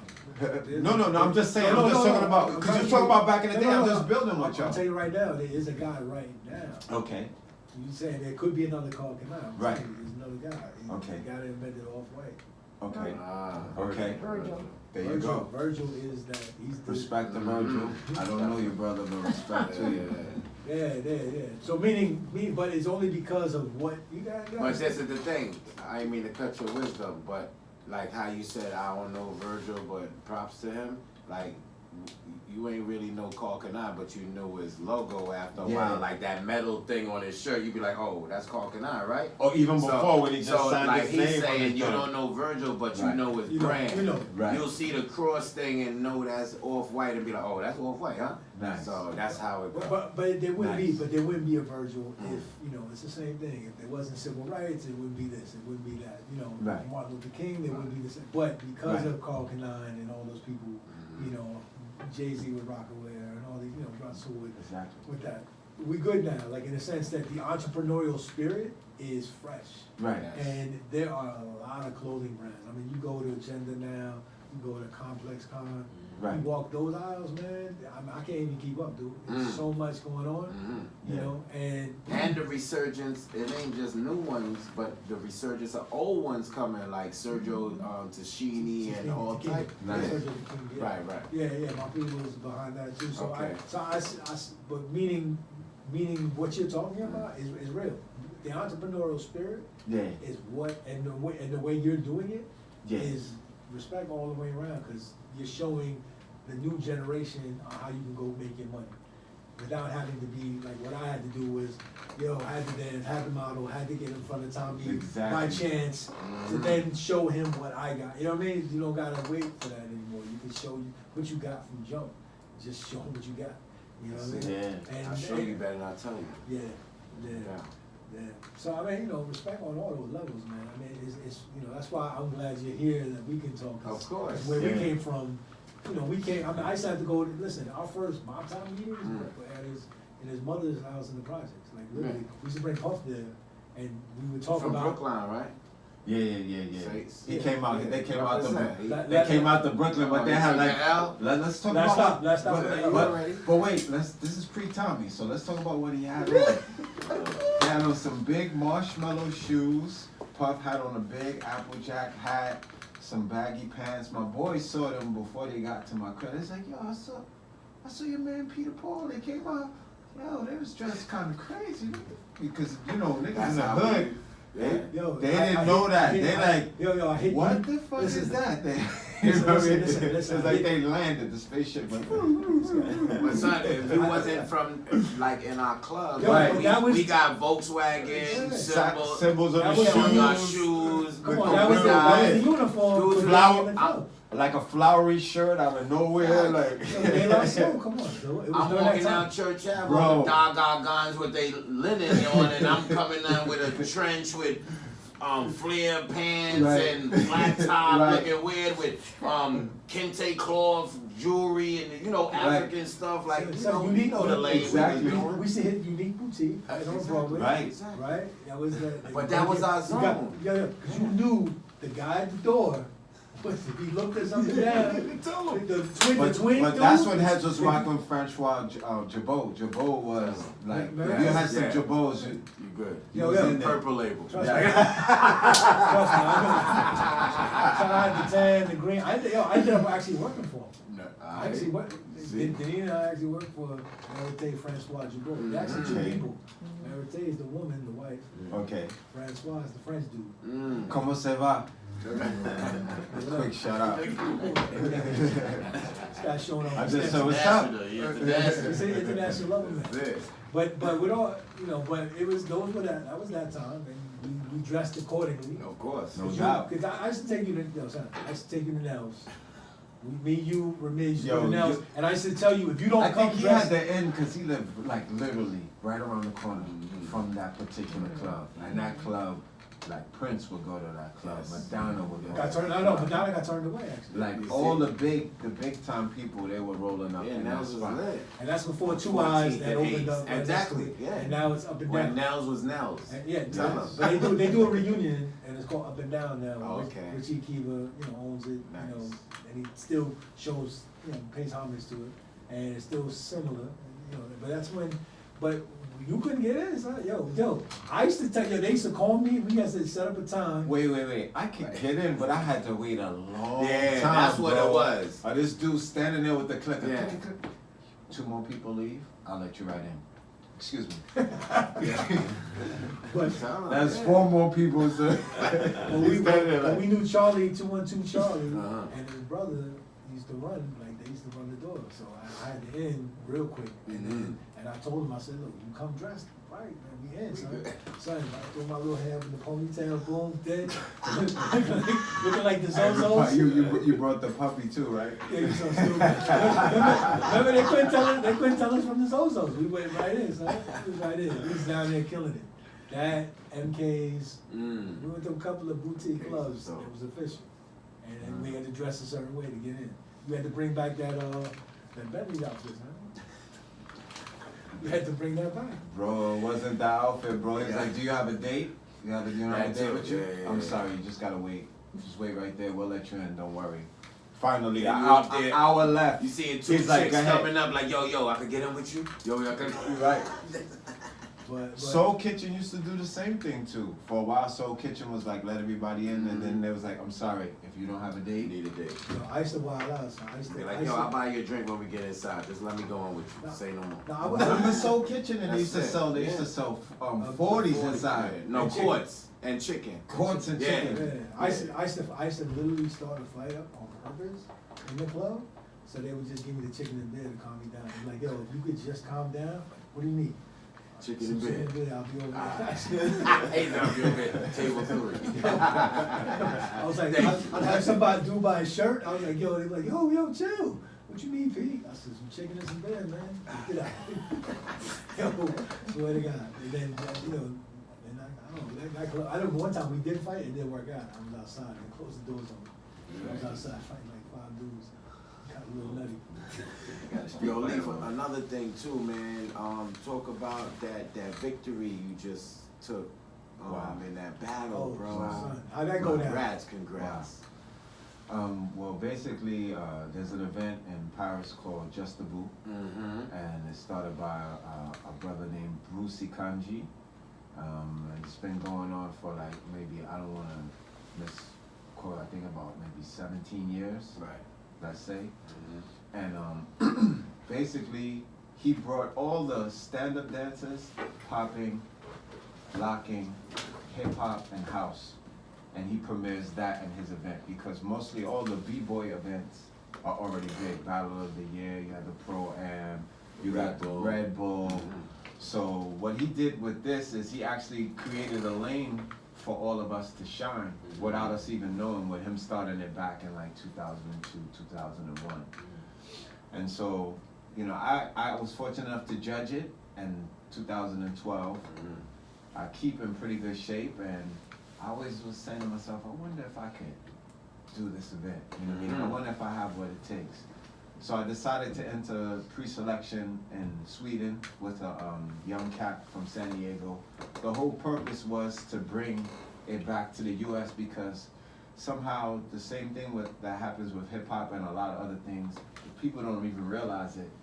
Hip hop, people are trying to tell you about hip hop and they're not from the source. So it's kind of weird. It happens with the dance now. It's happening on so many different levels. Things that we create that are ours are now becoming someone else's. Or they feel like it's theirs. So I wanted to bring it back home. So I did it with this young kid who I know is talented. He's actually the same age as my oldest son. And I watched him for like 2 years come up through the ranks, and I was like, yo, if I want to do Just a Boo, would you do it with me? He was like, gassed, like, yo, let's do this. So it was a 2-on-2 then, right? Nah, it's a 2-on-2 competition, and the thing with the competition is that it's difficult, you know, because you got to be strategic. Even if you go first, you still got to play your opponent. So like, you're only allowed to do one routine, and you can't just jump out and do your routine, and then the other dudes come out and they do their routine, or the guy and girl, whoever that you're going against, and they have a better routine than you. So I always would tell them wait. And the So funny, it's like a chess. yeah. The Okay. funny thing about it is that cause me, I always have problems with routines. I made a quarterback band. The same thing that you see the NFL quarterbacks. I know I'm there calling plays. You like caught an this. audible? Yeah, I'm like, yo, we're gonna go 3-3. You know, shindig. You know what I mean? Boom. Right. And yeah, man. So it turned out good for us, man. We ended up winning. We ended up winning like 2,400 euros. Nice. Which was kind of sweet because the year before it was only 500. Sometimes I ain't mean to cut your Yeah. wisdom, but sometimes it ain't even about the bread though. But Nah, it was when about the bread. Nah, It was for the check. I was I'm like, just saying when for me though, as your Yeah, kid, yeah, no doubt, when no I doubt. seen Totally. your journey, and then Right. I'm seeing, hold on, that's just a view. Hold on, Yeah. leave one. Yeah. Is he holding it for the winner, or is he the judge? Oh, he was the contestant and he won. Oh, nah, my dude. And I DM'd you and I said, my dude, Yes. salute to you, Thank you, bro. brother. You already Thank know, keep illuminating, Thank you. boom, boom, boom. Thank So you. I needed my listeners to hear that story because Yeah. of you, of your age and everything, and you still moving and shaking. And I always respected your height Right. and how graceful you are in them circles. Where short dudes are supposed to be a little more low to the ground, look more. My dude always in the pocket. Always. Always. Thank From you. hip hop, whatever it is. Like, he house, but he be like, yo, Pran, what up, nigga? You ready? You want to do it? Because You know I what I mean? started 'Cause with that's B-boy into hip hop. What scares me about him, there's no ceiling for this dude. That's the part. talk about it. Like literally when we started together, nice, wrecking shop, nice, nastier Yes. to me. I To started falling back I and tell you, letting people catch up and then being like, you know what, let me go back up in there and then standing with the bread and the chip. But let's say it for the record. Let's say it for the But record. there was a Sorry, I didn't mean to. I'm sorry. There was another one that I wanted to add on. That thank you, brother. There was another event that I did. It's called Summer Dance Forever, and this one is like a marathon. The Just a Boo is 2-on-2. Summer Dance is 1-on-1. It's harder because you can go 3 rounds with a cat. Normally, if you do 3 rounds, everybody knows math. 3 rounds means either you won 2 and I won 1, or I won 2 and you won 1. Right. The announcer's always like, let's go for another round. to win the shit, you gotta dance maybe 20, close to 20 times, like 17, 18 times. And it's basically pure freestyle because you run out of things. You can't think anymore. Like, I've been practicing this. You ain't thinking about that no more in that moment. And it's a nice closed environment where the people are really close, so you can feel people breathing in the room. It's even different because he wants to bring the cypher environment, but he kind of wants to wear you down too. He loves to see you tired as hell. Like you with your 3-hour classes.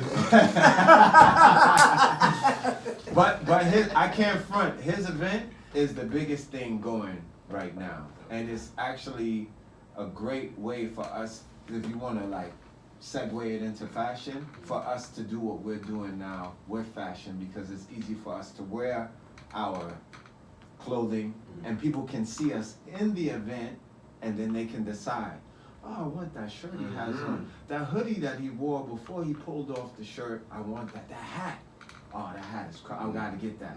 You understand what I'm saying? So it makes it easy for us because now we can wear our stuff at the same time. Right. Exactly. And then all his viewers that view the event, they can see because they live stream it. So it's getting out there quickly. You understand what I'm saying? It was worth doing it on a lot of levels. But let me ask you this. Let me ask you this. In the rankings now, what are the rankings of the best house dancer? Who's the top 10? Like, do they do that at all anymore? For me, the best house dancer of all time is Ejo Wilson. Wow. Hands down. And There's nobody gonna say different. And where do you put yourself on that list? I don't get into that. I let other people decide. Okay, so for me, I think best of all time, Ejo, yes. But you know what is it? The NBA, like when the guy like does great for the year, like the sportsman. the best like improved player beyond. Caleaf like beyond, like, and because you've done it for so many years and you keep elevating the game. So the difference between you and Ejo, to me, there's a difference, is that you've surpassed what people thought you could do. And that's what I keep saying, there's no ceiling. Because you, me to you, I mean, I watch. Right. And I know style. And you keep coming with, like, oh, what, you gonna do a headspin? I'll do it back. You gonna do this? I'll do a windmill. Right. Like, you keep coming with combinations that I'm like, it's not easy to come behind you to dance. Like, I'm like, I gotta be at my best to even, my knees gotta be right. I gotta get a shot of Novocaine. I gotta get everything. I told you to add that CMOS to your diet, brother. Yeah, that's what I'm saying. That's a whole topic for another discussion. But me to you, I respect on the table of dance. On the table of dance, I'm telling you, that's how I see it. And no disrespect to Ejo. Ejo was one of the best to do it. That event that I just told you about last year, they brought us all there for all the winners to battle against each other. He won. So just put it, he submitted himself. When he won, I was like, and that salute, as you say. And what year was that? Salute. What year was that? This was last year, 2018. Respect, he just won. Respect on Ejo. I didn't even think I thought he had like chill. Respect the circle, son. All of us. Respect, you know what I mean? Respect Ejo. I thought he had chill. He was tearing them up from Kilimanjaro. No. He's up. Listen. You know what I mean? So to me, what he said is true. I think he's one of the best to ever do it. As far as that. But the consistency of I've seen this man on the different platforms he keeps doing it on, and the consistency that he does it on, I give him those props. You know what I mean? Oh, of course. All the cats that I've seen. And not too many people. I know there's some guys from Paris, and there's some interesting cats that have done their thing in Japan and stuff like that. But I mean, when he gets on, I can't stop not looking at what he's bringing to the table and looking at him like, oh shit, here we go. And the crazy thing is, you make it look easy, and he always has the smile that he enjoying it, which he does. Yeah. You know what I'm saying? And he, win, lose or draw, he always greets the other one and gives him that pound and good joint. You know know what I mean? But he go to work and he go to business. Oh, because like we used to play ball together. Okay. You know, same intensity. Actually, not too far from here. Yeah. Same intensity. This guy plays football. Same intensity. This guy. He's not telling you the whole story. Oh, come on. We gotta talk about that. And Deneen knows the truth. We both had dreads. We both had the long natty dreads. And Pete, I think Pete was a little longer than mine. Was yours? A little longer than mine at that time, right? I started. Huh? Anyway, we're in the tournament. We're killing them. All of a sudden, out of nowhere, they're like, look, there goes Milli Vanilli. All it did was make him play harder. Right. All it did was make him grab more boards, steal the ball more, throw me lead passes, you know what I mean? Like, play at a higher level, you know what I mean? But we had some times over here. I remember we were about to play a playoff game. We're getting in the huddle, everybody's like, come on, let's go. Let's get ready for the game. All of a sudden, my boy walks up. He was like, yo, they said if we win the game, somebody's getting shot.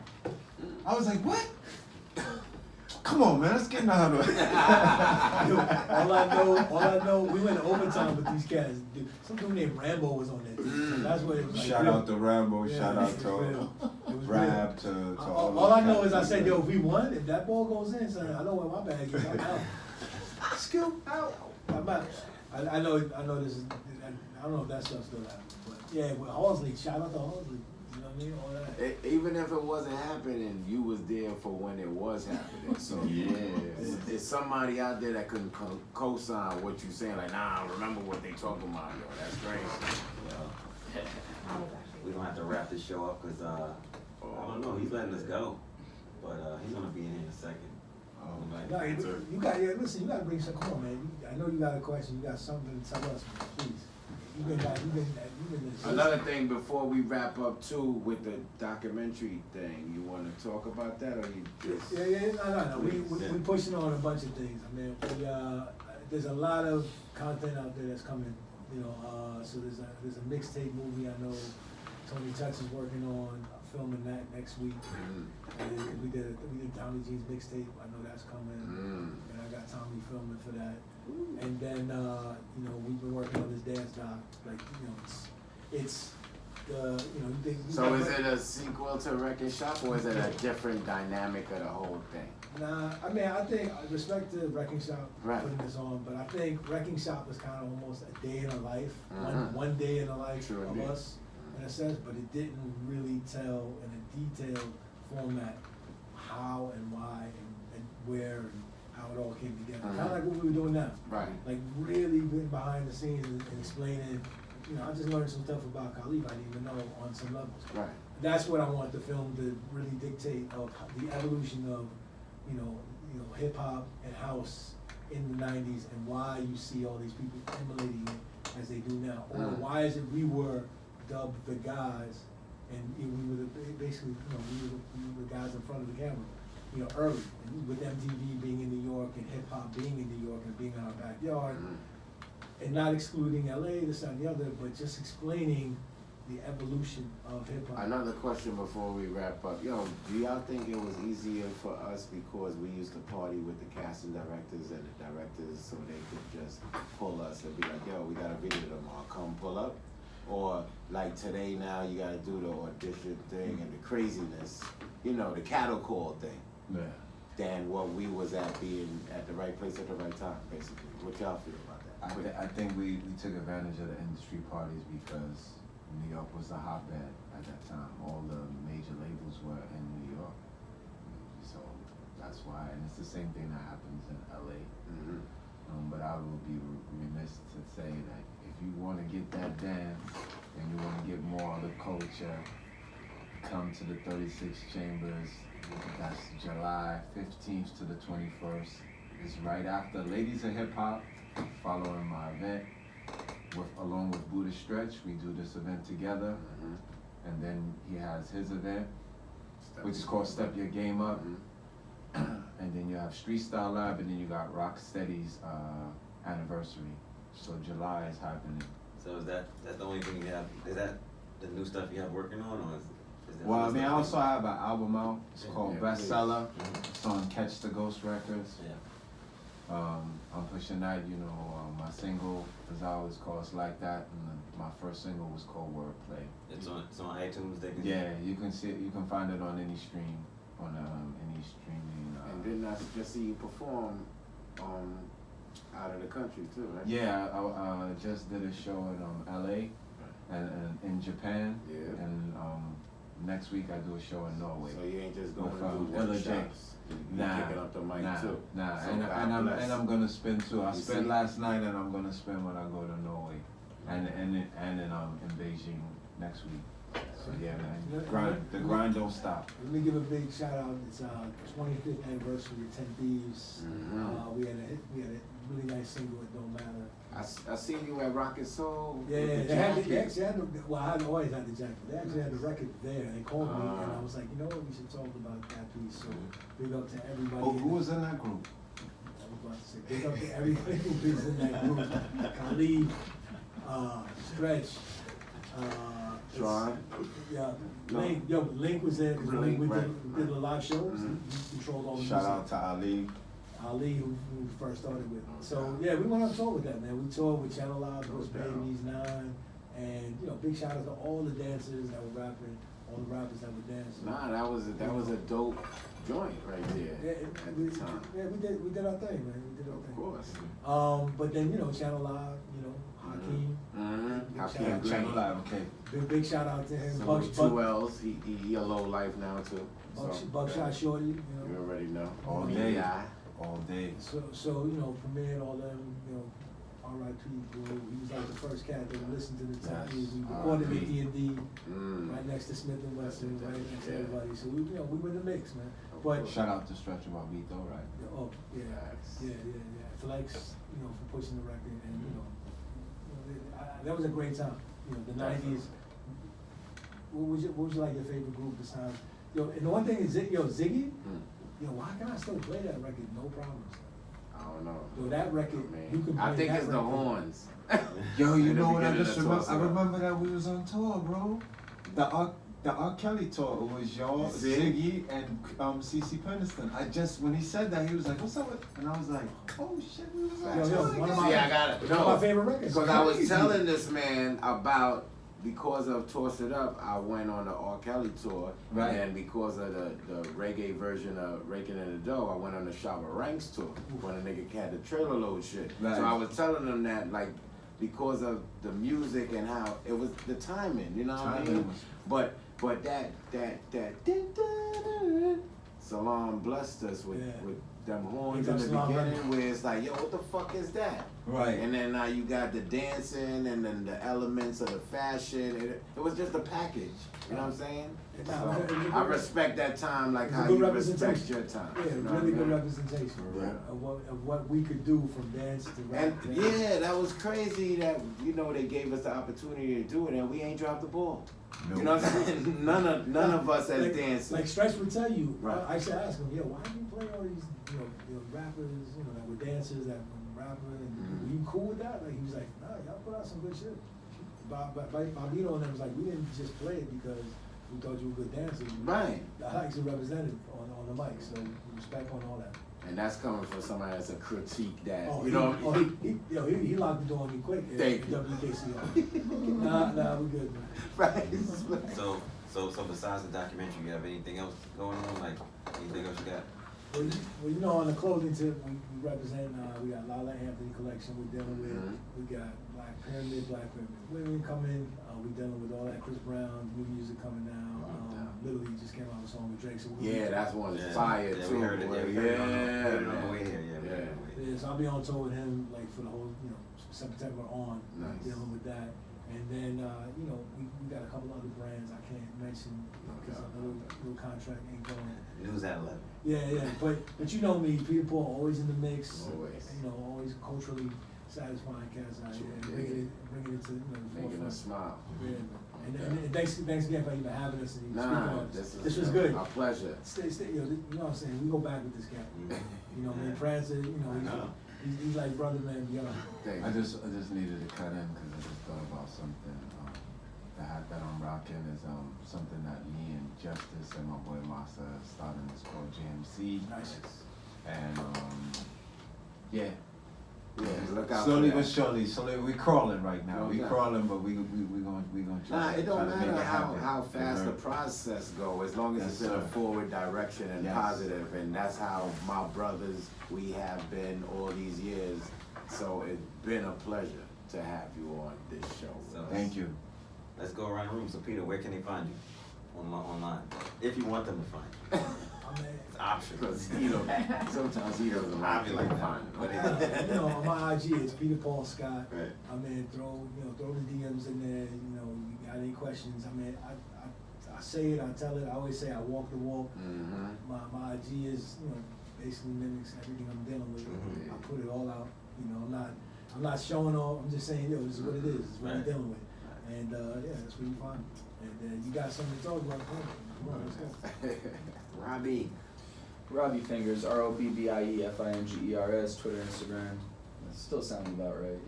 A little muscle memory kick back in. I missed about 6 or 7 episodes. 6 or 7? I did the math. I don't know about Maybe that. 9-ish, 8-ish. I don't Yeah, know. look. You guys stretch a couple out, so it's not really. Yeah, I call when you're wrestling joints though, man. Oh, okay. Yeah, Okay. you official with it. Yeah, a little too much. I don't know. We're trying to get in those Stanford offices or wherever AEW is gonna be at. So soon come. We'll Fingers talk. crossed. Yeah. Caleaf. Yeah, you can find me on Instagram, Caleaf Sellers, and you can also check me on YouTube. Just put in first name CALEAF, and kind of check some of the things we were talking about here on the podcast. Respect. Flatbush Corner. Yes, sir. Church Ave, corner. East You New can York. find me. You can find me at Downstate Hospital. Salute. You can find me on IG Prince Low 24/7, all day, every day. Polo Parata. You can find me on Instagram, Polo Parata. We have, Find him. they can find me now, it's cool. Tomorrow's my birthday, actually. Yes, happy birthday. You know, so I'll be 20 plus 23. That's my Blessings, birthday. blessings, blessings. But yeah, so Double J Vintage is the store. Prince, what is the update on the? Yes, okay, that's another Need that large informative green. information that needs to be done. The t-shirts is on back order because of the Jewish holidays. We couldn't get our ink, so we couldn't get the Been There Rock That as requested for our pre-orders. But we will be having it this week, maybe by Wednesday, so I'll be flying them out by Thursday, Friday, God willing. But, bear with us, because when we give it to you, you will be impressed. I'll take a large. Thank you, Prince. You already know what it is. And the Prince Flow brand, most of the sizes are on back order, except for small and medium, right? Yes, for right now. So, that's it for now, guys. We won't be back, because next week is Father's Day. Yes. And we're fathers. Yes, sir. So, I got a dog. I mean, so we're gonna observe, One day. and we'll be back with Keo Keo of the X-Men. of the X-Men. Oh, that's my man. That's my dude. Yes. Thank you. We'll be Washington back. Square Park days. You already know what it is.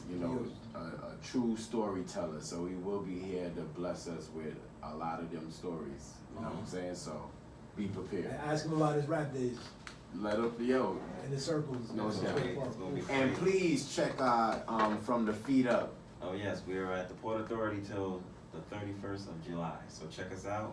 I have my Benetton jacket there. He has his felines there, and there's other people there with loads of stuff. Just Definitely. take a look. they got Shout the out to case of OS. emergency break glass in case you gotta get fly at Port Authority. They actually left the door open where my Yes, jacket was at the first day. The first day was So crazy. somebody could have took everything. Yeah, it would have been crazy. So shout out to What year is the Benetton jacket? It's 81. 81. It's a Benetton racing jacket. I have a lot of stuff. Yeah. My Shout storage out, is thick. OSD Sean, definitely. My storage is pretty thick. Nice. But yeah, we're out of here. Can they rock that? Ciao. Nobody talks about Benetton too much. I know. That's why we got this show. That's the goodness. Especially Benetton. You're so stupid. I was hoping it was coming back. So. I can show you some You pictures. still got the I truth somewhere? I lost everything, dude. Like, I didn't know this phone was here, so sometimes I was like this, and I didn't know. That's all That's okay. I was like, no, and I looked, I was like, Yo, thank you, bro. because I was like this. Pleasure. all that, yo, the show's dope though. Listen, Pleasure.